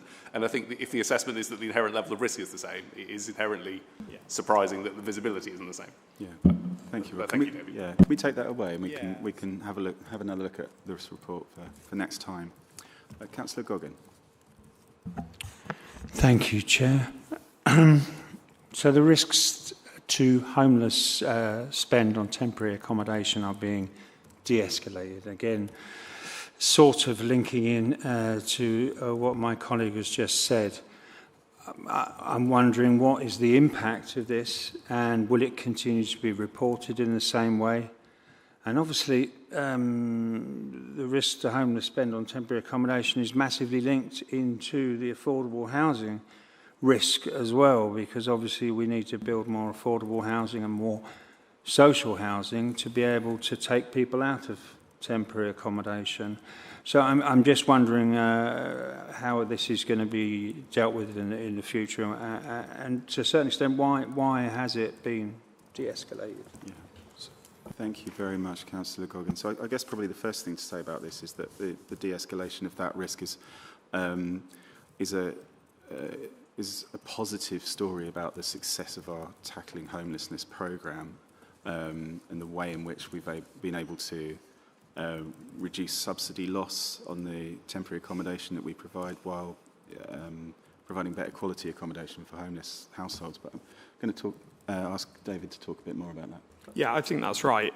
And as has been reported through to the committee around the Tackling Homelessness transformation programme, that has effectively overachieved versus the targets that were set. So there's an element to which that's kind of taking it down from a corporate risk. But as I said earlier, these still, in terms of us as a housing directorate, remain critical areas of focus. So whether it's on the corporate risk register or not, we're still determined to make sure that we reduce down costs in relation to temporary accommodation spend, and then in terms of delivering new homes, and you're absolutely right, the two go together. Again, we are completely focused on maximising the amount of new homes we either deliver ourselves or working with housing associations in the city to maximise the number. So, you know, from my perspective, in a way, it doesn't really matter which one it's on, because we're absolutely focused on all of these things. Will it still be reported to the committee in the same way? And sorry for banging on, because probably Paul is the only other man as obsessed with homelessness and trying to cure it than myself. Thank you. So the question was, will this still continue to be reported to a committee? Well, I mean, we're more than happy to report our kind of management of these areas through to the committee. I don't think that's the intention of these changes in terms of the corporate risk, just to kind of reassure people. And of course, we don't just report against these areas of activity through the risk register. We provide reports in terms of other kind of work performance and so on, which will continue to keep the committee abreast of the really good work that's going on in many of these areas. Okay, thanks everybody. I'll move to the recommendations then, which are that the committee notes the corporate risk report for Q1. Can I ask the committee to do that, please? Thank you. Okay. Agenda item 11 is a new civil penalty policy for private housing-related offences and breaches. So the purpose of this report is to advise on the need for a new civil penalty policy for housing-related offences and breaches as a response to changes under the Renters' Rights Act 2025 and the associated statutory guidance on civil penalties. It's to advise on the results of the public consultation on this new policy, which was carried out in spring of 2026, explain proposed changes to the draft policy following that consultation, and to seek approval of a new civil penalty policy for housing-related offences. It's also to advise on the government's intention to introduce further housing-related offences and breaches, and to seek authorisation to delegate the power to make future amendments to this policy. It's a key decision because it affects 2 or more wards, and the officer recommendations can be found on a page which isn't in my script, actually. Let's find out what page we're supposed to be on. Sorry. Page 240. Page 242 in your packs. The committee is going to be voting on each of the officer recommendations separately, and I'm going to invite Tom Gilchrist, who's Head of Service for Private Housing, Accessible Homes and Travellers, to briefly outline this report. Tom. Okay, thank you, Barry. And committee, just before I start on giving you an overview of the new policy, I'd just like to introduce my colleague who's sitting behind me. Jonathan Mallinson was instrumental in pulling the report together and coordinating the responses that we received from the public consultation that was undertaken earlier this year. Jonathan will be able to support me with any questions that the committee may have. The purpose of the report, as Barry's alluded to, is to provide committee with the proposals for a new civil penalty policy for private housing-related offences and breaches.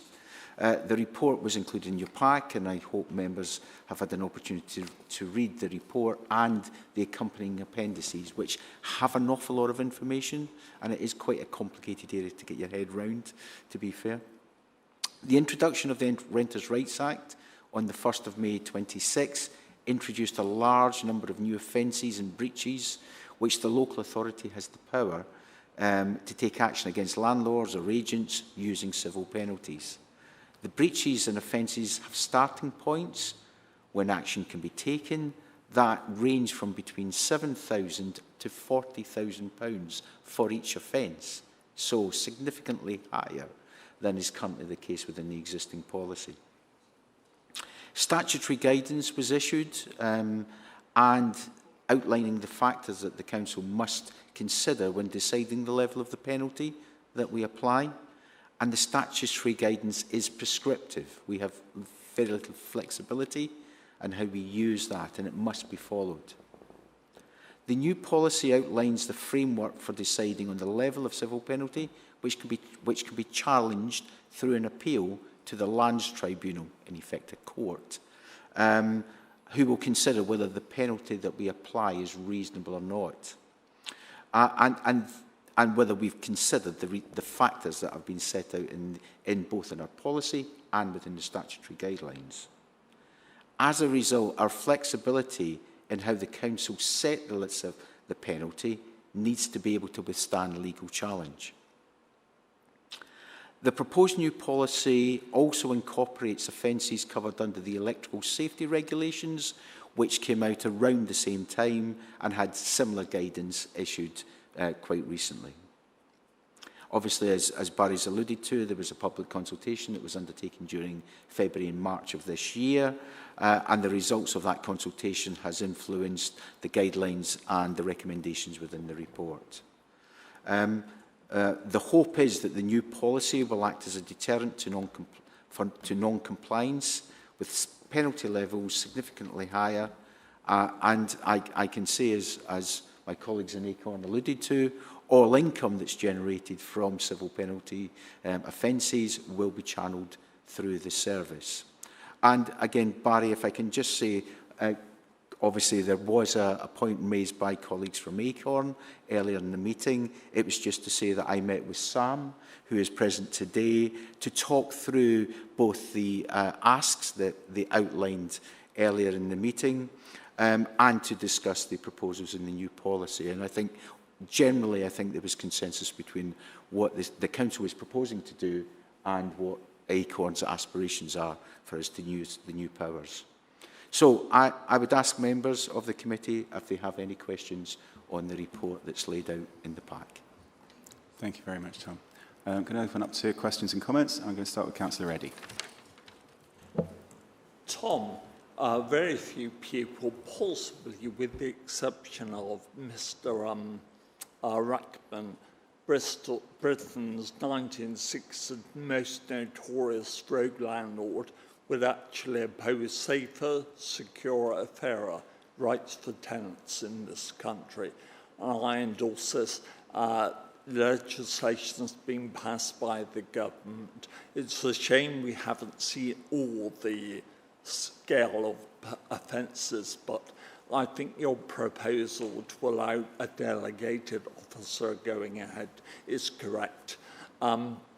So this has my endorsement. I also think the officer recommendations seem sensible and well calibrated.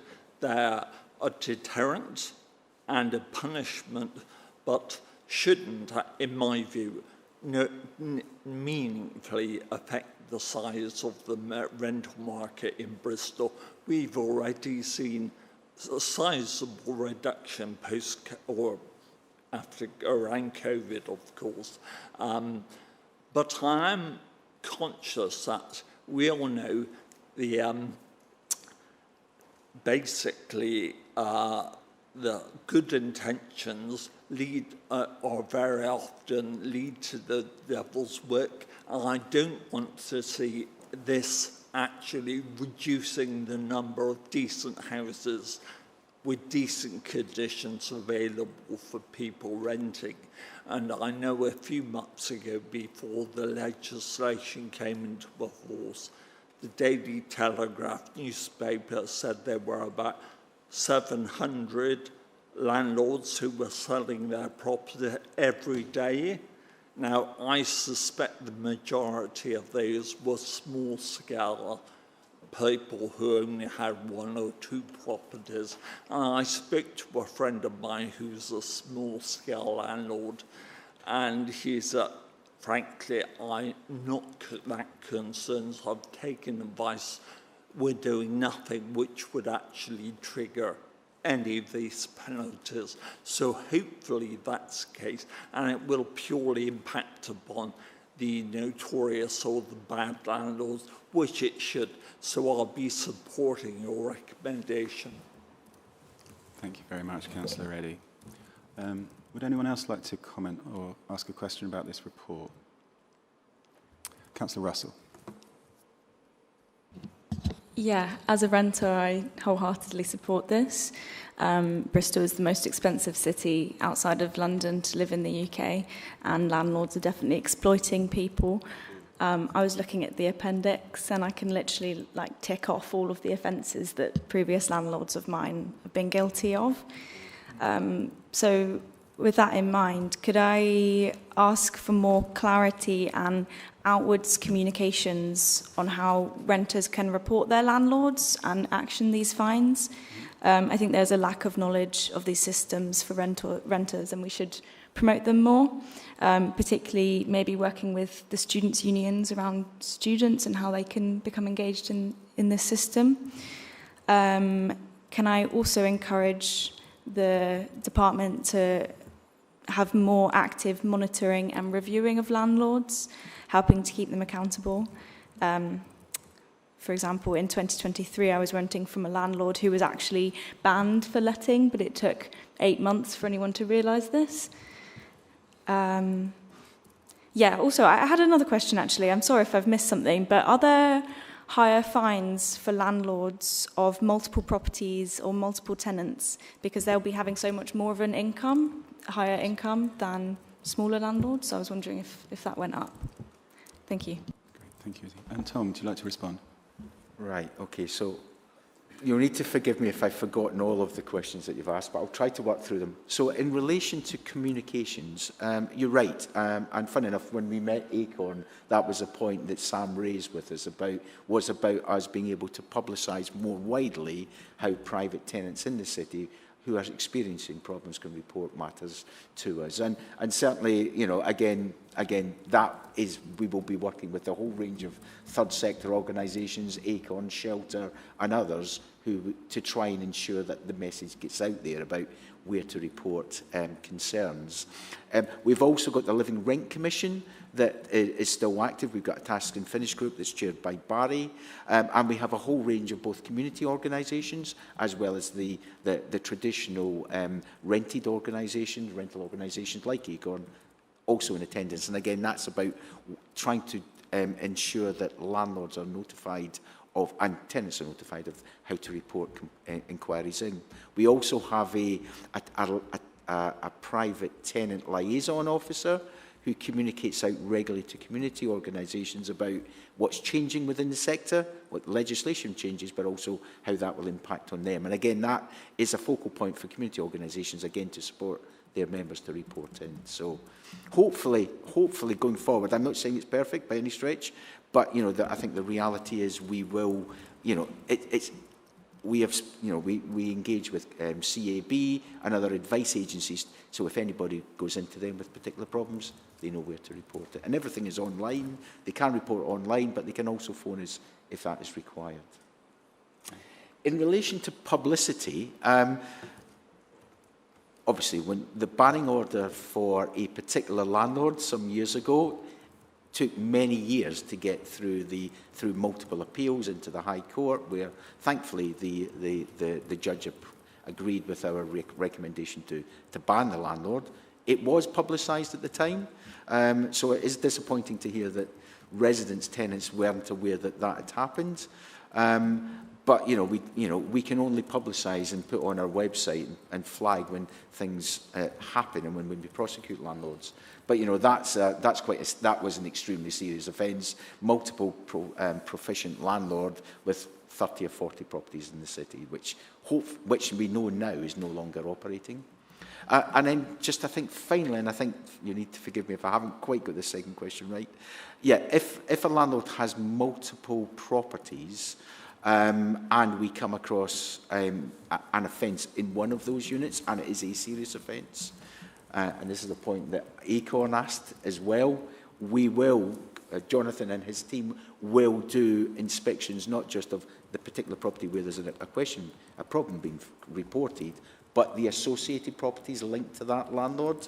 And then we will obviously, depending on the offences, obviously if action then is taken, the offence will, the level of penalty will depend on the offence. So again, if it's a civil penalty, it will be based on the proposed new policy arrangements.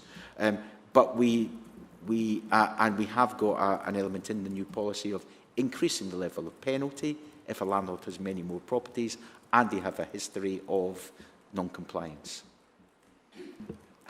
Have I answered all of the questions you had? Yeah, that's it. Okay. Great. Councillor Shabalala. Yes, thank you. I think if there's ever been a reform that has got public benefit, it's definitely this one. So thanks a lot for the work that you've done. I know Shelter, BSWN have been doing amazing campaigning, also with Acorn, on making sure that the message goes out to the residents and public, and also they've got the brochures, so that was really, really positive to see. What I'd like to check more is about the capacity, because obviously at some point the false eviction grounds may start having some tribunal challenges. What's your team's capacity to be able to deal with any of those legal battles coming your way?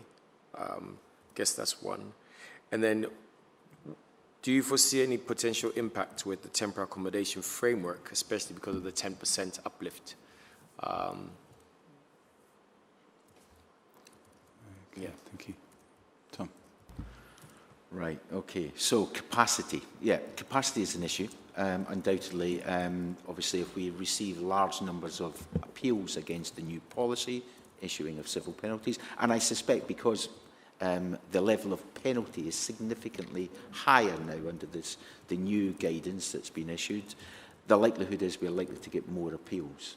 So that will put capacity, that will result in officers preparing, getting cases ready, and the banning order case is a prime example. An officer spent probably 7 to 8 months on a regular basis preparing court documentation to submit to court and getting ready for court. So there will be a lot more appeals, there will be a lot more pressure on officers to continue to inspect, but also to enforce. We are in the process of recruiting, and there was a recruitment exercise that was undertaken earlier this week. Hopefully we've got some additional capacity coming into the service. But on a national basis, there is a national shortage of experienced officers to do this work. That's undoubtedly the case. So to answer the question, there might be capacity issues, but as I alluded to in the summary, income from civil penalties will be used to fund staff delivering the work, and will enable us to recruit additional staff in where that's appropriate. But as I said, we have got, there will be capacity issue. I'm not saying there won't be if we get lots of appeals. But that won't stop us doing our responsive work and our enforcement work. Where an offence happens, we are under a duty under the Renters' Rights Act to take action, and we will. It's as simple as that. In relation to temporary accommodation and supported accommodation, I'm not sure, I think is the honest answer. I think organisationally, until the legislation, although the legislation has recently come in, we haven't, I think as an organisation, decided within housing who will be taking on that inspection role and enforcement role that then sits behind that. And that is an organisation, that's something that the organisation will work through. And I imagine that will come back to this committee to make a decision on once internally we've had to come to a conclusion around that. Yes, thank you for that. So it'd be interesting to know what KPIs you bring back so we can really see how we can keep an eye on this. And also looking at the equalities impact assessment, there's clearly there's a huge disparity between female owners and male owners in terms of the size of portfolio. I wonder if you think you'd pay some caution in how you address that based on those, as Izzy mentioned, there's quite a huge impact inequality there where some people are starting to get on the market and buying to rent, whilst others have got a massive portfolio. These new changes do affect people who are trying to get onto the property ladder. How are you making sure that you'll be equitable? I know you've touched on it, but I'm just touching it on a different angle. To be equitable with what you're doing, or this policy just says, flat out, this is what it is for all. Tom. Again, difficult question to answer, really.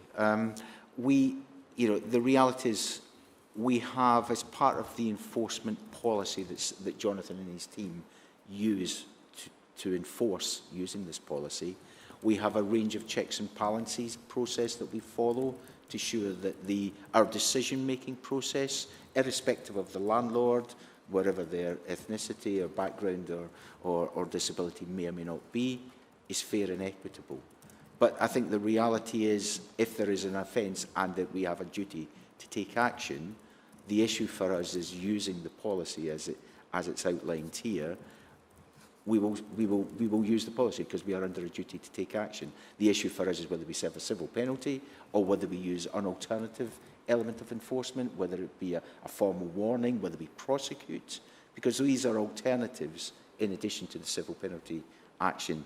But the equality-related issue doesn't really, will be considered, but won't be a main driver for whether we take action, because we're under a duty to take action. Okay. Thanks very much. Okay. I'd like to move us on to the officer recommendations, if that's all right with everyone, because they're a little complicated, and I'm going to need to do a bit of explaining along the way. So there are 4 recommendations in total. I think we can dispense with the first one pretty quickly, but then I'll do a bit of explaining about the next one. So recommendation 1 is simply that the committee notes the consultation analysis set out in appendices F and K, and notes that report as per the recommendations. So I think we're happy to do that. So now we're going to move on to recommendation 2. I'll give a little bit of explanation for this, and then we can move on to the vote. Hopefully, let me know if you have any questions. So, the draft report that we put out to consultation included a modest uplift to the fines that were charged to reflect the fact that Bristol has very high rents relative to local incomes. Now, that wasn't supported at consultation. So there is a version of the policy in this report that doesn't contain that uplift. But it was felt, and certainly I felt, that it was important to give the committee the opportunity to consider adopting a policy that does include that uplift, because, as we've said, and as we've heard from the public gallery today, Bristol has some of the very highest rents in relation to incomes of anywhere in the country. So what we're going to do is we will have the opportunity to vote on both of those. I'll move the version that includes the uplift first, and then if that falls, we will still have the opportunity to approve a version of the policy that doesn't include that uplift. But it's important that we approve a policy today, I think, so that we can move forward and apply these fines. So. So I'm going to remove the second recommendation now, and this is the version that does include that uplift. And the recommendation is that the Committee for Homes and Housing Delivery determine that following consideration of the consultation analysis set out in appendices F and K, it considers and approves the new civil penalty policy for housing-related offences at Appendix M. So I'd like to move that recommendation. Can I have a seconder, please? Councillor Goggin, thank you. Would anyone like to ask any questions or make any discussion about that recommendation? Okay, great. So I'm going to move to a vote then. And can I ask members to clearly indicate your vote by hand, please? So, sorry, yes, in favour of the recommendation. Great, so that's 1, 2, 3, 4, 5, 6, 7, 8. And against that recommendation, that's 1. So that passes. So thank you very much, everybody.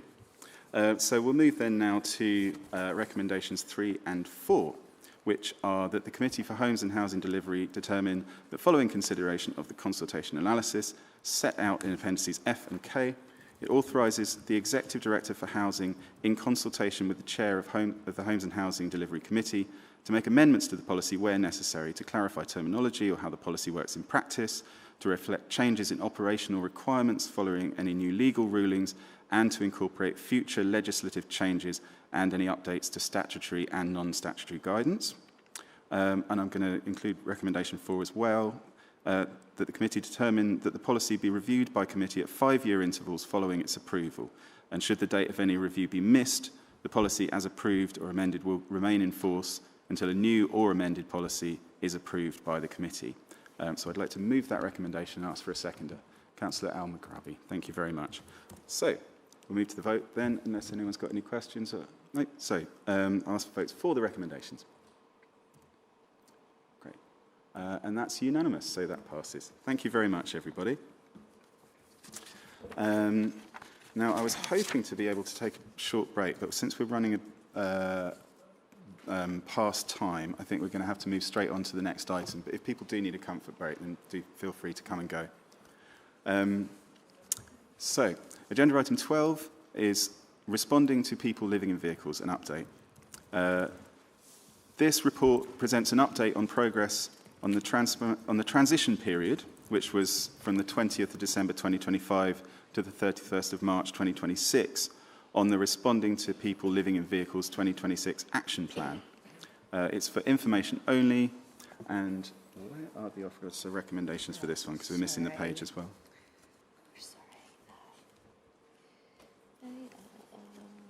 Just want to make sure everyone can see.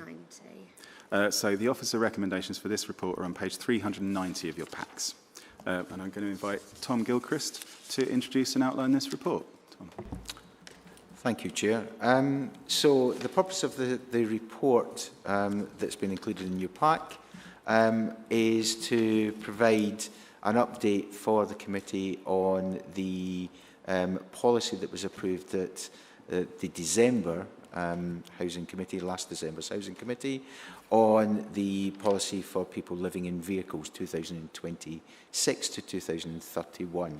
And in effect, this report is just providing an update and progress against the action plan that came with that report. The implementation of the policy has been extremely successful. It has faced some challenges, including planning constraints around the provision of meanwhile sites and meeting the competing needs of quite a diverse group of people living in vehicles in the city. A few of the successes of the policy have been the extremely good work being delivered through housing and support outreach, comprising colleagues working in St Mungo's, adult care and support, and Sarona care and support. Providing large numbers of vehicle sites has been more of a challenge than we had previously expected, with the need to obtain planning permission and meet local member and residents' concerns when planning applications are submitted. However, given these challenges, the number of pitches will have increased since December 25 to 158 pitches, and the aim is still to deliver 250 pitches by the end of this financial year, March 27. A data gathering exercise of the vehicle dwelling community is currently underway and should be completed in early autumn this year. This will provide us with information on the community and their current aspirations and demands for sites in the city. In relation to enforcement action, this has been taken in different but sensitive locations across the city where the encampment is causing serious impacts on local communities in line with the policy requirements. Action is only taken as a last resort after welfare and safeguarding assessments have been completed and before any action is commenced. In the absence of established best practice or clear government guidance, Bristol City Council is taking an innovative approach in this policy area. Elements of the response will continue to evolve in relation to the policy and as further experience and insights are gained. Our intention is to provide a further update to the committee in January 27 and then undertake a full review of the policy in October 27 to close off the actions in the action plans that came with the original committee report in December. I'd like to ask members if they have any questions on the report. Thank you very much, Tom. I'm going to take the opportunity before going on to the committee to ask a question of my own, which is that we've focused a lot on the provision of pitches, but one of the things that I've been really interested by has been the setting up and the bedding in of the new outreach service. And And rather than focusing on pictures for a minute, I think it would be good to focus a little bit on outcomes for people. So I wonder whether you might be able to describe a bit some of the sorts of move-on outcomes, particularly that we've begun to see with people who our outreach teams have been working with. Yeah, thank you, Barry. Yes, the outreach service was, well, it is an innovative project, as I've alluded to in the summary. You know, it comprises both housing outreach support provided by St Mungo's, who, as you probably are well aware, work dealing with temporary accommodation. So this is there and people rough sleeping in the city. But it also comprises both social work support as well as Sarona Healthcare. So there's a healthcare visitor in there, that outreach work as well. And the offer is to see all vehicle dwellers where we are considering moving them, to see whether we can support them either move on to alternative housing options, either within the private rented sector, either into the social housing sector, or potentially onto a Meanwell site, depending on their aspirations and wishes. And we've had, and St Mungo's have been extremely successful moving residents. I think they've assisted, I think, up to 19 residents over the course of the last 8 or 9 months, and actually moving into those different options, some of them into social housing, but the vast majority of them into the housing pathway into the private rented sector. And they will then, because of St Mungo's experience in this area, they will then provide that additional support to ensure residents are able to maintain and live in the rented sector, which, as has been alluded a little bit earlier, it can be challenging, it can be expensive to do so, but they will work out all of the funding to enable them to pay their rent. So the outreach service covers a spectrum of different support. It has been hugely successful, and I think that the real challenge I think that we have had as a city is being able to shout about that really good work. We're currently in discussions with St Mungo's at the moment of actually trying to pull together a video to describe the support that they are providing to local residents living in vehicles. They, because of their concerns around the link with enforcement, are being quite prescriptive in what that video will look like. But you know, I can't but say that the success has been huge so far in that service. Great. Thank you very much, Tom. Councillor Peat. I recently saw a question online which was, what is something you can do that if you're rich is seen by society, not me, society, as classy, but if you do it while you are poor, society will deem it as trashy? To me, the clearest example of this is living in a van. While one person may spend their summer and savings retrofitting a van to take it across Europe, another cannot afford rent, is struggling with mental health, and might have health factors that mean it is difficult to find work. For the most part, I really do support the Meanwell sites. However, I am utterly unsurprised that we have not met the 250 pitch target, nor am I satisfied that the support that is being provided is enough. While it sounds great, we need more of it. Signposting to charities and job centres is not enough, which I do suspect is probably some of the level of support that's being provided. To me, this is telling residents that they should go and be someone else's problem.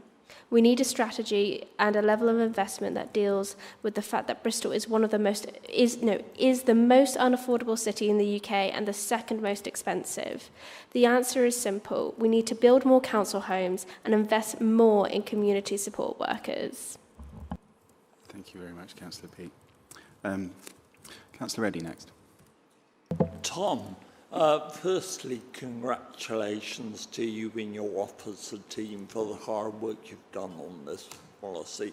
I know very much it's one of the chairman's priorities, so well done on that. I'd like to focus purely on the Meanwell sites, if I may. I sat in this chamber in April when we determined the Hengray Wishet scheme for 60 pitches. And I did feel that the local councillors were very helpful. They expressed concerns but didn't oppose the scheme. And Ian Bowen, who was here, who was able to liaise and have dialogue with members and give them reassurance. And I seem to recall we voted unanimously cross-party in favour of that.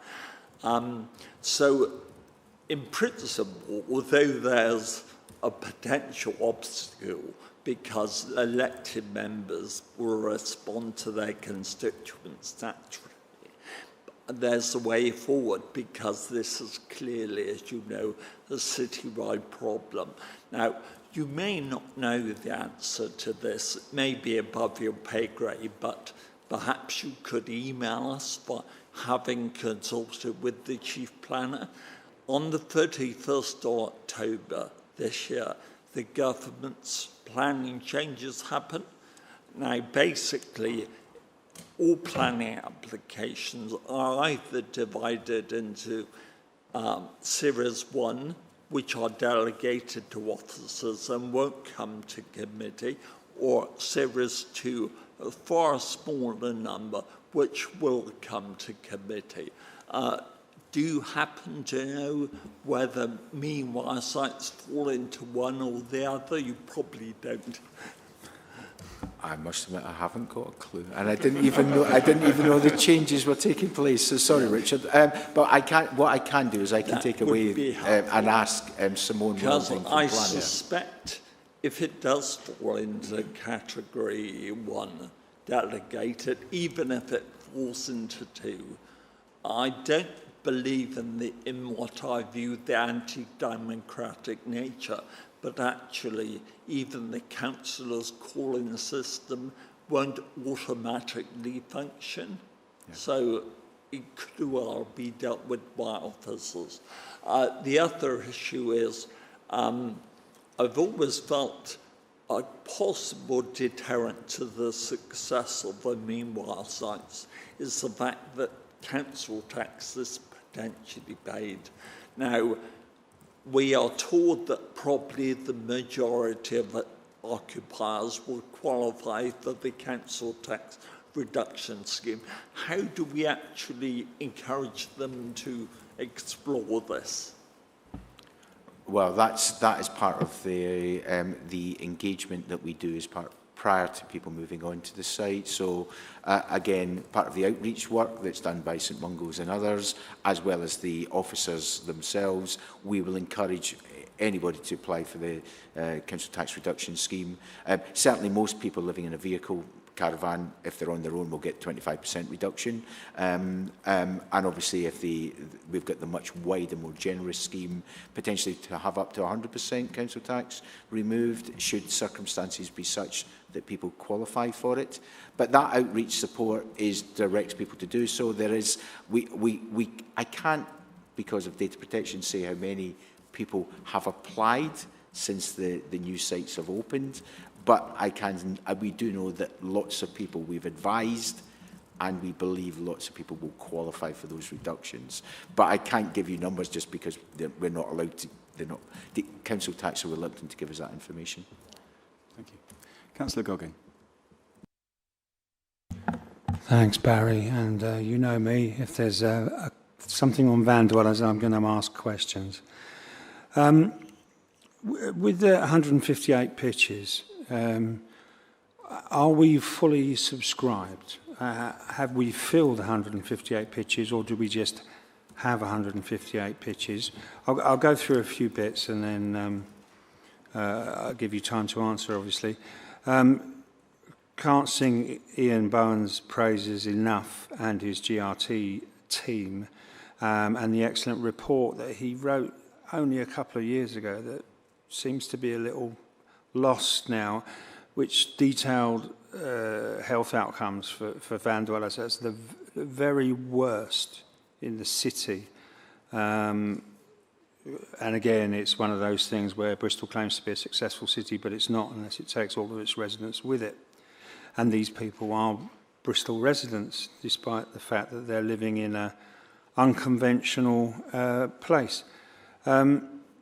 In terms of setting up your survey to understand diverse needs, I'm hoping that you've spoken to Alex at SARI because she already has a a GRT forum, and we meet every couple of months or so. And in terms of getting a voice for van dwellers on that, good luck, because as you may well know, getting GRT travellers, Irish travellers, English travellers, New Age travellers, getting them to talk with one voice. And this has been a problem that SARI has faced over the years. It is very difficult. And finally, because Councillor Thomas isn't here, I made a suggestion last time, which I think was taken as a joke. However, he did say that obviously as a Clifton councillor he'd be more than happy to participate in helping this citywide problem. Have we looked into, seriously, using the zoo site as a meanwhile site with all the facilities it already has in terms of water and stuff, whilst we're waiting for it to be rebuilt? Thank you, Councillor Goggin. Tom, would you like to respond on that? Right, okay, so again, a bit like the questions that Izzy asked, so hopefully I'll be able to answer them all. I've tried to scribble them down, but if I've forgotten one, please remind me if I get them all wrong. So, pitches. No, they're not all full. We have, and again, numbers fluctuate. We have allocated all of that 158 pitches. I think we're waiting for 20 or 30 residents to accept, and because there is a sort of quite a long period, because of the client group we're dealing with, you know, they don't respond immediately to the offer because they want, you know, issues around council tax. Can they get the rent pay? You know, there's a whole range of things that people want in place before they then formally sign up to things. So there is a bit of a time lag between the offer and get, but the offers are out to fill all of those pitches. But we have turnover as well, so they will, you know, as people come and go from sites and circumstances change. But so the sites aren't full, but they're all been offered. Yes, in relation to SARI, the outreach survey that we're about to do, we have internally consulted with a whole range of individuals and groups and teams to get those questions right.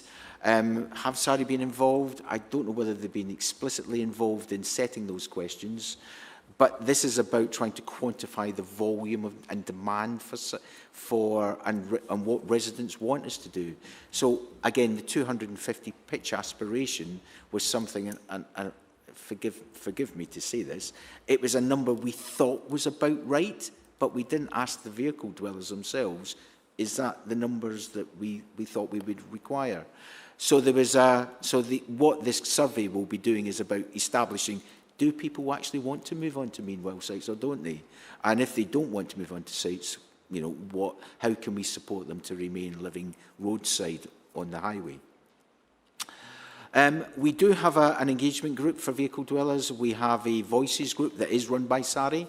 It's called the GREAT Group, G-R-E-8-T, the GREAT Group, and that comprises both Irish and English travellers, as well as vehicle dwellers. And to be fair, given the number of vehicle dwellers in the city, they make up the majority of the attendees to that group. We are hoping to put in place a voices group for vehicle dwellers that we have run through the City Council. At this stage, it's really difficult to get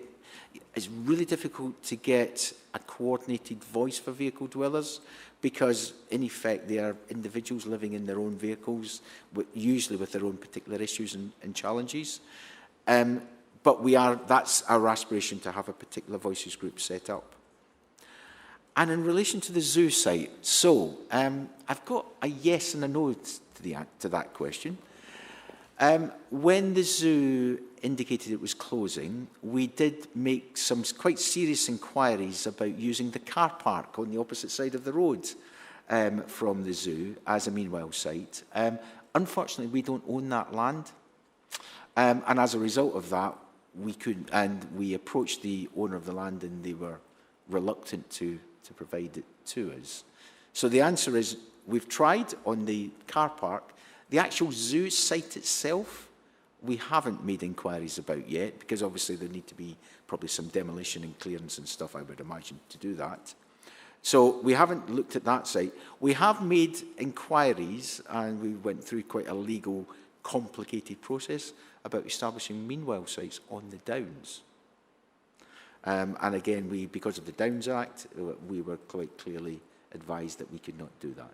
So we have looked at options about providing sites in and around the Downs, but at this stage, as I said, I haven't taken forward the view of looking at the actual zoo itself, but potentially it might be an option. But again, it will depend on who the site is sold to and whether they're prepared to engage with us or not as an organisation.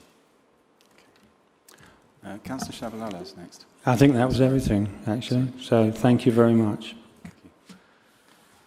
Councillor Shabalala. Yes, thanks. I wanted to check with you, and thank you very much for the report. Because the numbers have not been met, and maybe some vandals were offered to be on a site, and they opted to take a site, but now that space is not there, does that mean you can't continue with any enforcement because you've promised something that can't be delivered versus someone who hasn't been promised something and they're still on the road? What's the difference in terms of those situations? Right. So where we have, somebody has agreed to engage with us and is offered a site, a pitch, and for a variety of reasons, whether it be about clearing the existing pitch or whatever, or getting the pitch ready, that individual will not be forced to move from wherever they are on the roadside. That is quite clearly outlined in the policy. If somebody will not engage with us, even though pitches have been offered to them, then obviously the enforcement process, once the advice and support and outreach has finished, will start. But we do find, and it's a bit of a dilemma here, that it's quite interesting. People will say, when the outreach team initially meet them, I don't want a pitch. And when the enforcement team then approach them, circumstances then change and they change their view. So I think it does depend on where in the process the individuals are. And if in that case, if somebody does say, yes, I now want to move on to a pitch, then that enforcement, and again, it will depend on how sincere, how quickly they proceed with their application, and we do the various background checks on them, about how quickly the enforcement action stops or restarts, because obviously, as you can imagine, people will try and play the system a little bit sometimes. Yeah, thanks. You know, my neighbor baked blackberry cake because the children picked up the berries and they wanted a cake. So they ate it afterwards. Everybody enjoyed it. But I'm a bit disappointed here that we went to find the pitches without asking the people how many spaces they would take if we find the pitches. So now there's a low uptake of it. that feels like it should have been done. But however, on Action 27, establishing a strategic forum, and I'm assuming that would be separate to the one that you've mentioned, right? How come most of these things weren't done before to really get some of that insight? So, the strategic forum, well, there are two different things. There are the strategic forum. We work with lots of local authorities across the country to engage and support and work out the best options for vehicle dwellers and share good practice. In relation to vehicle dwellers, we used to have an engagement program, outreach program, with a number of groups in the city. Now, some of those groups, there were Vehicles for Change was one. There was a group, Protected Downs. No, it wasn't Protected Downs. There was a Downs group, Voices of the Downs group or something it was called. So we used to engage with established vehicle dwelling groups. Now, both of those groups have disappeared. The individuals in the Downs have obviously moved on. But they'd moved on some years ago. And then the Vehicles for Change as a group, as an entity, ended. And that's a real challenge we've now got, is that we don't have a voice, a voice for vehicle dwellers that's in place. So we are trying to re-establish, but it's really difficult to get established engagement from individuals, because in effect they are individuals who will give you their individual views rather than the voice of the community or their local area. We have got various groups on Meanwell sites who speak as a voice, and we will engage with them as a group. But, you know, what we want is that diverse range of voices, both on the highway and on sites. And that the real challenge we've got is on the highway, is getting vehicles there. And that's what Vehicles for Change used to represent. Okay. Thanks, everybody. We are looking at a finish considerably beyond 1 o'clock at the moment, so I'm going to move us on to the next item, if that's okay, because otherwise we are really going to be, not respecting people's time. So I'm going to move to the recommendations on this report, if that's okay. Thank you.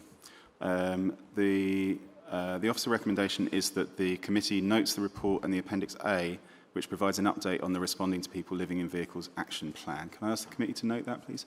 If you have further questions on this or any of the other reports, then you can always ask them in writing as well, and officers can respond. Speaking as a very recent ex-chair of the Avon Fire Authority, because van dwellers are classed as vulnerable, they would be more than happy to pay a fire safety visit, fit smoke alarms, etc., assess their living. Obviously, we had the arsons on the thing. So if you want any of that, let me know. Thank you. Okay. Agenda item 12 is the quarterly update on the Tackling Homelessness Transformation Programme. Sorry, Chairman. With respect, I know time is brief, but without wishing to limit Joe and Paul's funder, could we perhaps combine item 13 and 14? They are separate reports, but I don't mind if people want to combine questions and comments to after we've heard both reports. Yeah, let's do that. So agenda item 12. This report presents an update on the progress of the Tackling Homelessness Transformation Programme. It's for information only, and the recommendations can be found on page 417. I'm going to invite Paul Sylvester, who's Head of Housing Options, to introduce and outline this report. Thank you. Thank you, Chair. So just to be clear, I will present the two reports one after another, and then we'll go into questions. Okay. Yep. Yeah, I have got backup. The reinforcements have arrived. Okay, first of all, this is the latest quarterly update on the Tackling Homelessness Programme for noting. We all know that the Tackling Homelessness Programme includes various initiatives with the aim of improving outcomes for people who are experiencing homelessness whilst reducing the spend on temporary accommodation. I have with me today Joe White, who is the Programme Manager for the Tackling Homelessness Programme and is all over this. I'll give a very brief overview of the report. It follows the same format as previous quarterly reports. There was a progress update from paragraph 4 with all the different projects listed. I'll pull out two things that I'm particularly pleased with. One is the good progress in our acquisitions, with 98 properties completed and 41 occupied, and the excellent work in housing more people in the private rented sector. From paragraph 28, there's a benchmarking section which we included from last time. There are 3 measures where we compare our near neighbours in terms of similar cities. The data isn't that current as it relies on government published statistics. However, it does provide really useful comparisons around temporary accommodation and prevention duties and the success of preventing homelessness. The programme costs and savings start at the bottom of 5, and there's plenty of information there for your perusal. And the programme overall is delivering on savings and is forecasted to achieve the total amount committed in the Council's medium-term financial plan. We are doing very well on increasing the supply of alternative temporary accommodation, and the services and the city's efforts are very much focused on our demand management, prevention and move-on activities. I'll talk a little bit about that in the next report. So, moving on to the homelessness and rough sleeping strategy update. So this report provides an update on the homelessness and rough sleeping strategy and action plan. We had planned to come to committee to talk through the finalised plan. However, on the 20th of May, the government published new statutory guidance on what should be included in the action plan and given us a revised deadline of the 1st of December, for submission. The guidance is in addition to us needing to align our strategy and action plan to the government's published homelessness strategy, the National Plan to End Homelessness, which was published in last December. So in discussions with the Chair, we decided to keep this slot on today's committee and to provide you an update on progress, and we will be back to committee in November with the finalised action plan and associated documents. I also believe that there's a plan for us to have a session outside of committee so that committee members have an opportunity to ask questions and get into the detail of what we're proposing before November. Okay. So every local authority in England, I'm going to be quick, has to have a homelessness and rough sleeping strategy. Our strategy, as you know, was developed with partners across the sector and various public bodies, and it was published at the very end of December 2024, following approval at committee. It runs for 5 years, and each year we have to publish an action plan. So this is a council-owned strategy, but it's really important to appreciate that this is delivered through a partnership approach, and we have a multi-agency steering group which is established to oversee the implementation of the action plan. Membership of that group includes senior colleagues from a range of organisations involved in homelessness support in the advice sector, commission services and public bodies. And the steering group is co-chaired between me and a colleague who has lived experience of homelessness. The steering group will continue to meet throughout the life of the strategy. So this is a marathon rather than a sprint. And for 26-27, we have an ambitious plan with 24 actions. We have clear leads identified from this group for each action, with quarterly milestones agreed, and work is happening across the sector, and we're making sure it's getting done. If I have a little bit more time, Chair, if I've got another couple of minutes, if that's okay, just to give a bit more detail. So as discussed, the action plan demonstrates strong collaboration between the council and the voluntary sector to deliver the strategic objectives of prevention, accommodation, working in partnership and helping people move forward. Good progress has been made in last year. 71% of the 49 actions met expected levels of progress. And our revisions to the action plan and strategy reflect the new national policy context and local need. Like we said, we've got 24 actions, and the lead, just to be clear, the leads for these actions are people from the steering group, okay? So we have representatives across the sector helping us to achieve our collective ambitions around tackling homelessness. So the action plan remains a working document, and we'll be back in November as discussed to set out the finalised version. I want to take a moment just to say that there is considerably more momentum to deliver since we appointed our new service development manager. Emma Gage was here with us today. There you go, smiling. And the involvement of our colleague Rose Neild, who is a policy strategy and public affairs officer, sat next to Emma.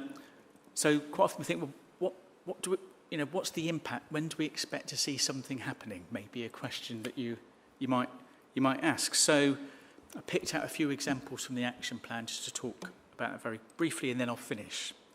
So with prevention, we're developing recommendations around preventing people leaving prisons or hospitals into homelessness, and there are some deep dives happening at the moment, which Emma's leading on. We've got a finger in the pulse, and we're analysing the impact of the Renters' Rights Act and adjusting our way of working with people in the private rented sector to prevent more homelessness. We're working with the Homelessness Forum to understand where and how people find out information on homelessness services in Bristol, to make improvements to get that information out to communities for that upstream work for people to not approach us in crisis. There's more supported accommodation coming online, and we're opening a new assessment centre as part of our Off the Streets offer. In terms of partnership, we're creating a network of practitioners delivering women's services and raising awareness of women-only support offers, and commissioning training for the rough sleeping workforce on supporting people using substances. And in terms of helping people move forwards, I won't take Tom's glory, but part of the strategy is around increasing more site provision for people living in vehicles. And we have an aim to increase access to housing advice in community settings, e.g. sort of day centre drop-ins. So that's it, 2 in 1. Over to questions. Yeah. Great, thank you very much. Thank you, Paul, and thanks everyone. So feel free to address your questions and comments to either the report in item 13 or item 14. And I'm going to ask Councillor Eddy to speak first. I'll be very quick. All 4 of you have achieved the almost impossible. You've made me a happy bunny. Your programme does what it says on the tin, helps to address a human misery in this city, and almost unprecedentedly seems to be delivering on the savings projected. So well done. Thank you. Councillor Shabalala. Thank you. Thanks for the information provided. I just want to highlight that as a councillor who experiences the majority of homelessness and rough sleeper, I think definitely our input, both from the BIDS team, Cabot Circuit, Hammerson, has not been something that's helped to shape this strategy. And I think that's really a missed opportunity, because the businesses that are not necessarily delivering the service, but the businesses that are at the defense of issues that people may have are actually the ones not involved in shaping these strategies. And that actually leaves our city centre looking as it does. Regardless of the impact and the solutions that our joint teams do, both police, Safer Options team, try and do, because we're not involved in shaping the strategy, we can't seem to do anything that significantly brings the change. I'm hugely disappointed that I haven't seen our corporate partners who are involved in shaping, supporting the city centre not at the core of this strategy. And therefore, some of these recommendations, some of these approach are not things that they can pick up, because if they were part of it, they would know how they should be involved, what they could pick up, and we can jointly work together. The BID have just recently taken on a new commission of getting more patrol team around.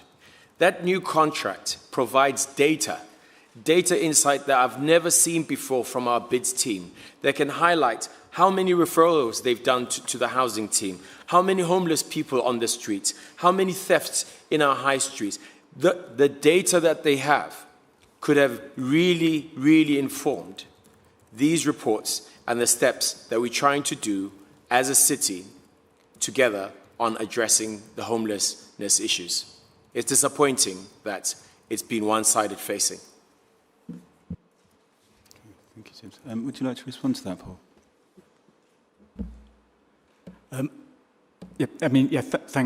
Thanks for the feedback, and I do think there might be an opportunity to link relevant colleagues from the BID into our strategic forum. I know it may appear that it's a bit late in the day. I know that St Mungo's work with them quite closely, but we can certainly reach out to you to get people in if that would be helpful. Yeah. Thank you. Thanks, everyone. I'm not seeing any further hands, so I've got to... Oh, sorry, Councillor Peake. Couldn't see you behind Richard. I just want to say thank you. I appreciate how hard you've all worked. That's great. Thank you very much. Okay, I'm going to move to the 2 sets of recommendations then, and I'll do them one after another.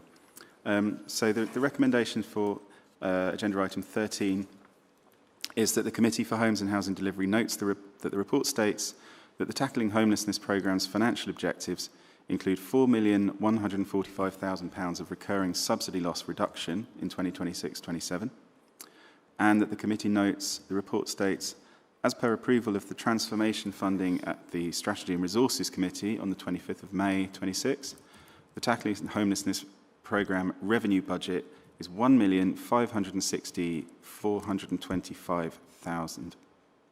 No, £1,560,425 for 2026 to 27, plus the rollover of £346,535 from the 25-26 programme budget that was not spent, giving a total of £1,906,960 plus £245,000 contingency held centrally by Transformation Board.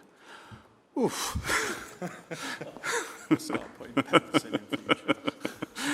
Could I ask the committee to note the report as per those recommendations? Thank you.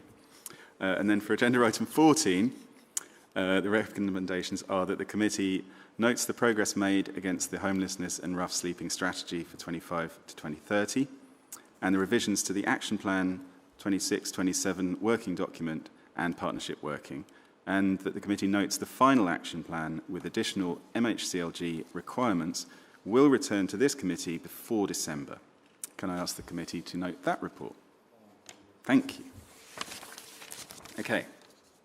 Our final agenda item, item 15, is the 2025 to 26 Affordable Housing Delivery Report, which provides an oversight of affordable housing delivery in Bristol during 2025-26, as well as an in-depth look at shared ownership as an affordable housing tenure in Bristol, including insights into the residents living in the new homes delivered.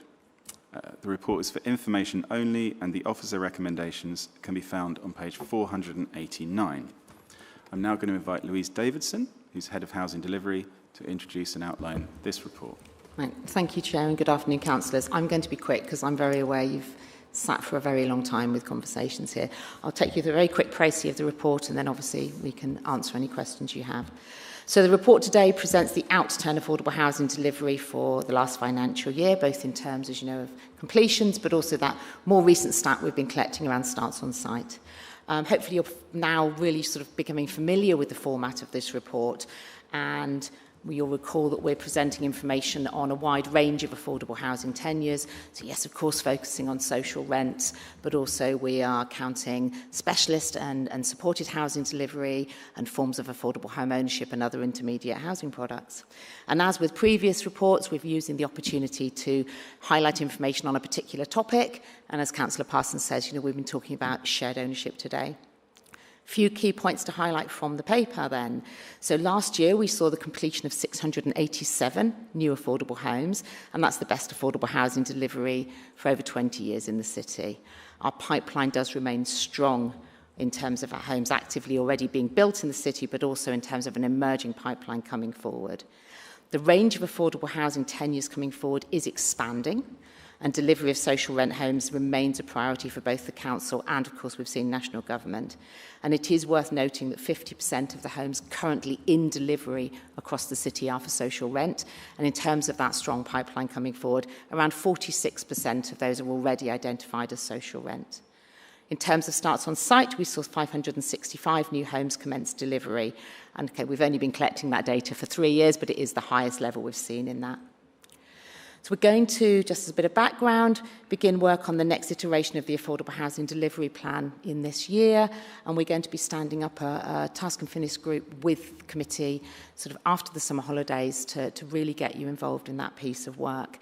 And our focus of that is going to be about protecting, growing that pipeline with a strong focus on supporting our developers and our RPs and our own programme as we go along, just really making sure we protect that committed pipeline. Really quickly on the shared ownership point, then shared ownership is one of our most successful and popular tenures in the city. It's meeting that affordable housing need between those in greatest need and those who want and need supported housing and the open market. And what we see generally is that the shared ownership costs are less than the market equivalent for rent within that area. Shared ownership is a really flexible tenure for a purchaser, and how much of that shared ownership equity, the bit they buy in that property, depends on the household's unique circumstances and the costs of the home they're going to buy. And what we see with shared ownership is as a household's income and ability changes, they can buy more equity in the property. And yes, up until the point that they can staircase to full ownership if that's what they choose.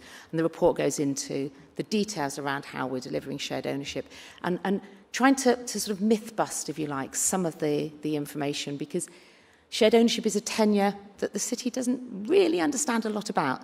And I think, it's something that we're seeing more delivery of, and it is a piece of work we need to address.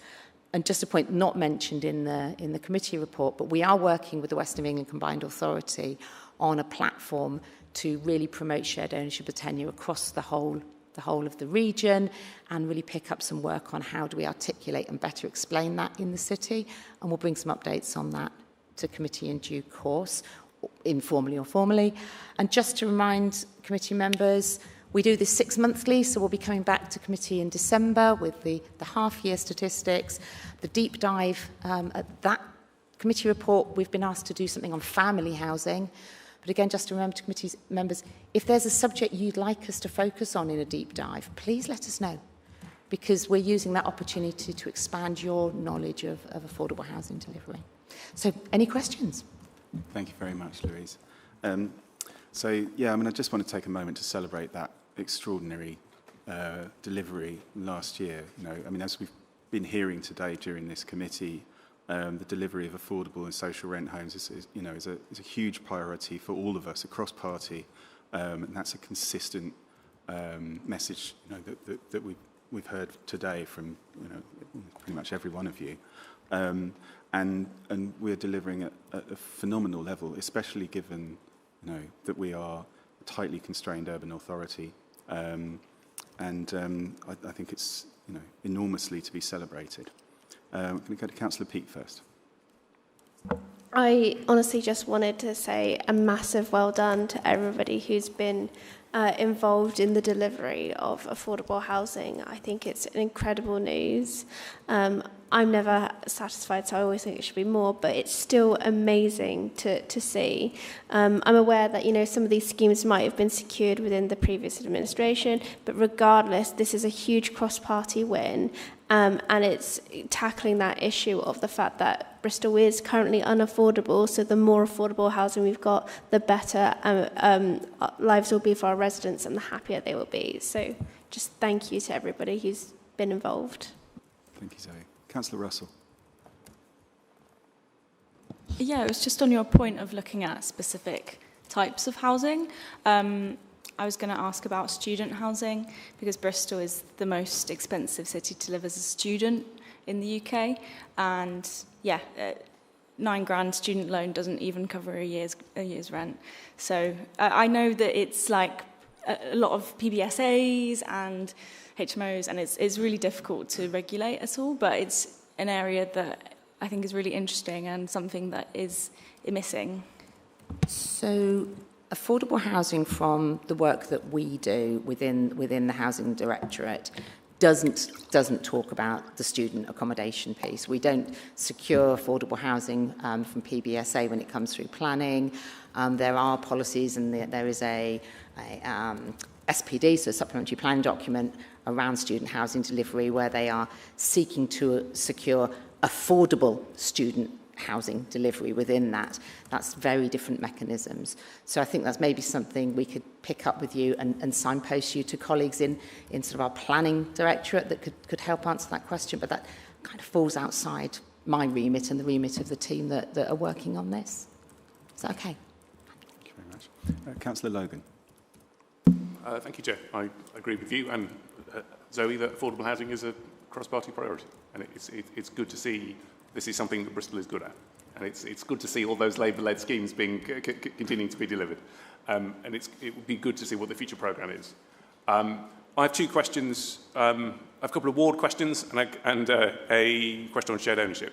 So it's good to see there are so many good schemes happening. Quite a lot of them are in Philwood, and that's really good to see. I was pleased that you referred to the Curo scheme in Broadplain, as well as the HRA-led schemes that are happening on the Broadway. I'm very pleased to learn that the HRA development to the southern end of the Broadway is likely to be progressed.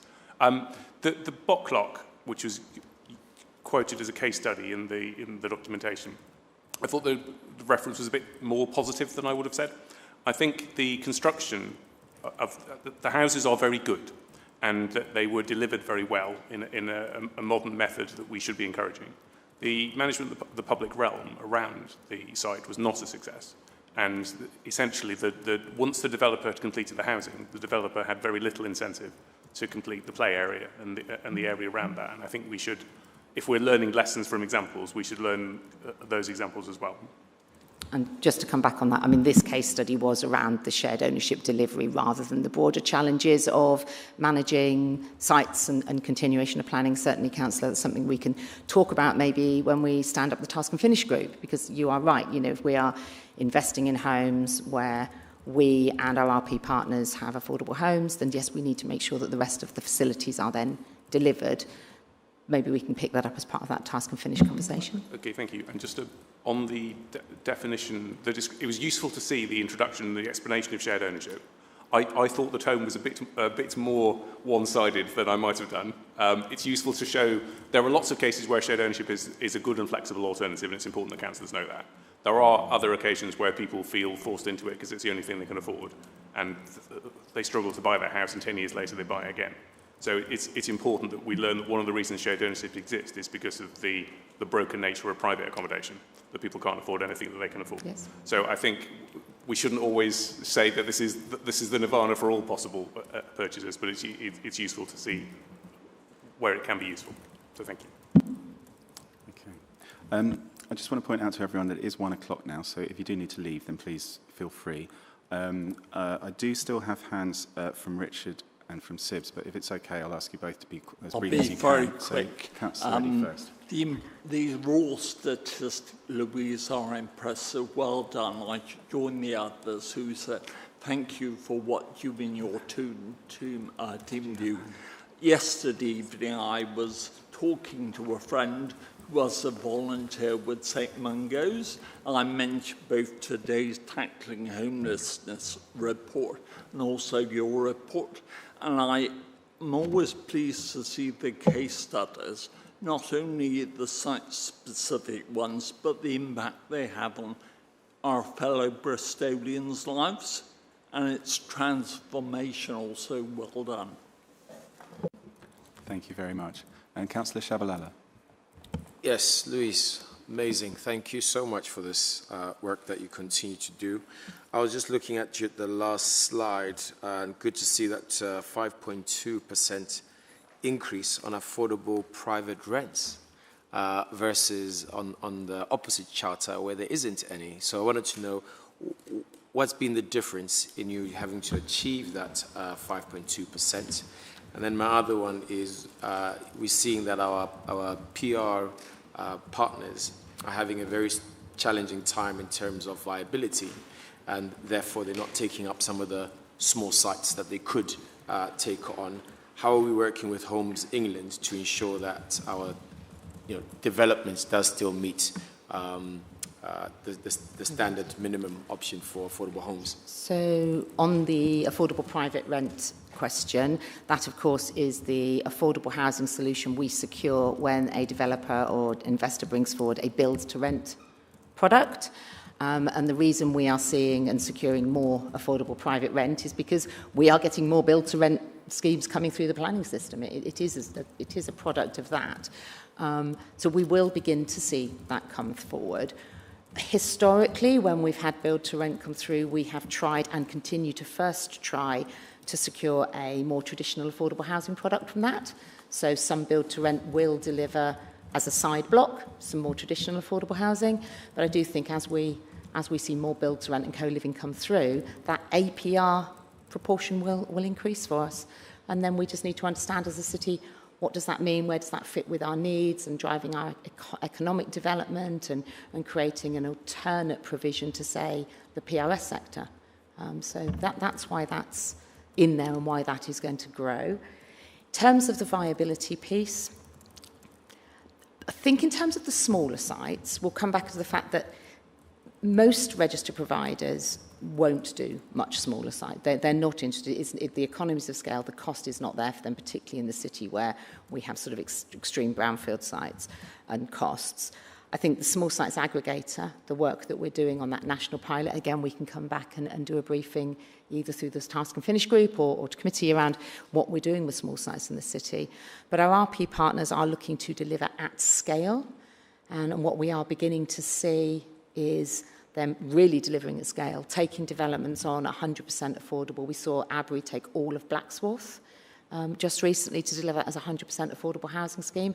They are looking at much bigger delivery, using Homes England funding as much as they can, and moving into that space. So generally we are seeing the RPs move away from smaller developments and getting into the growth. Thank you very much, everybody. We are a little over time, so apologies for that, but I'm just going to move us on now to the recommendations, and then we can conclude.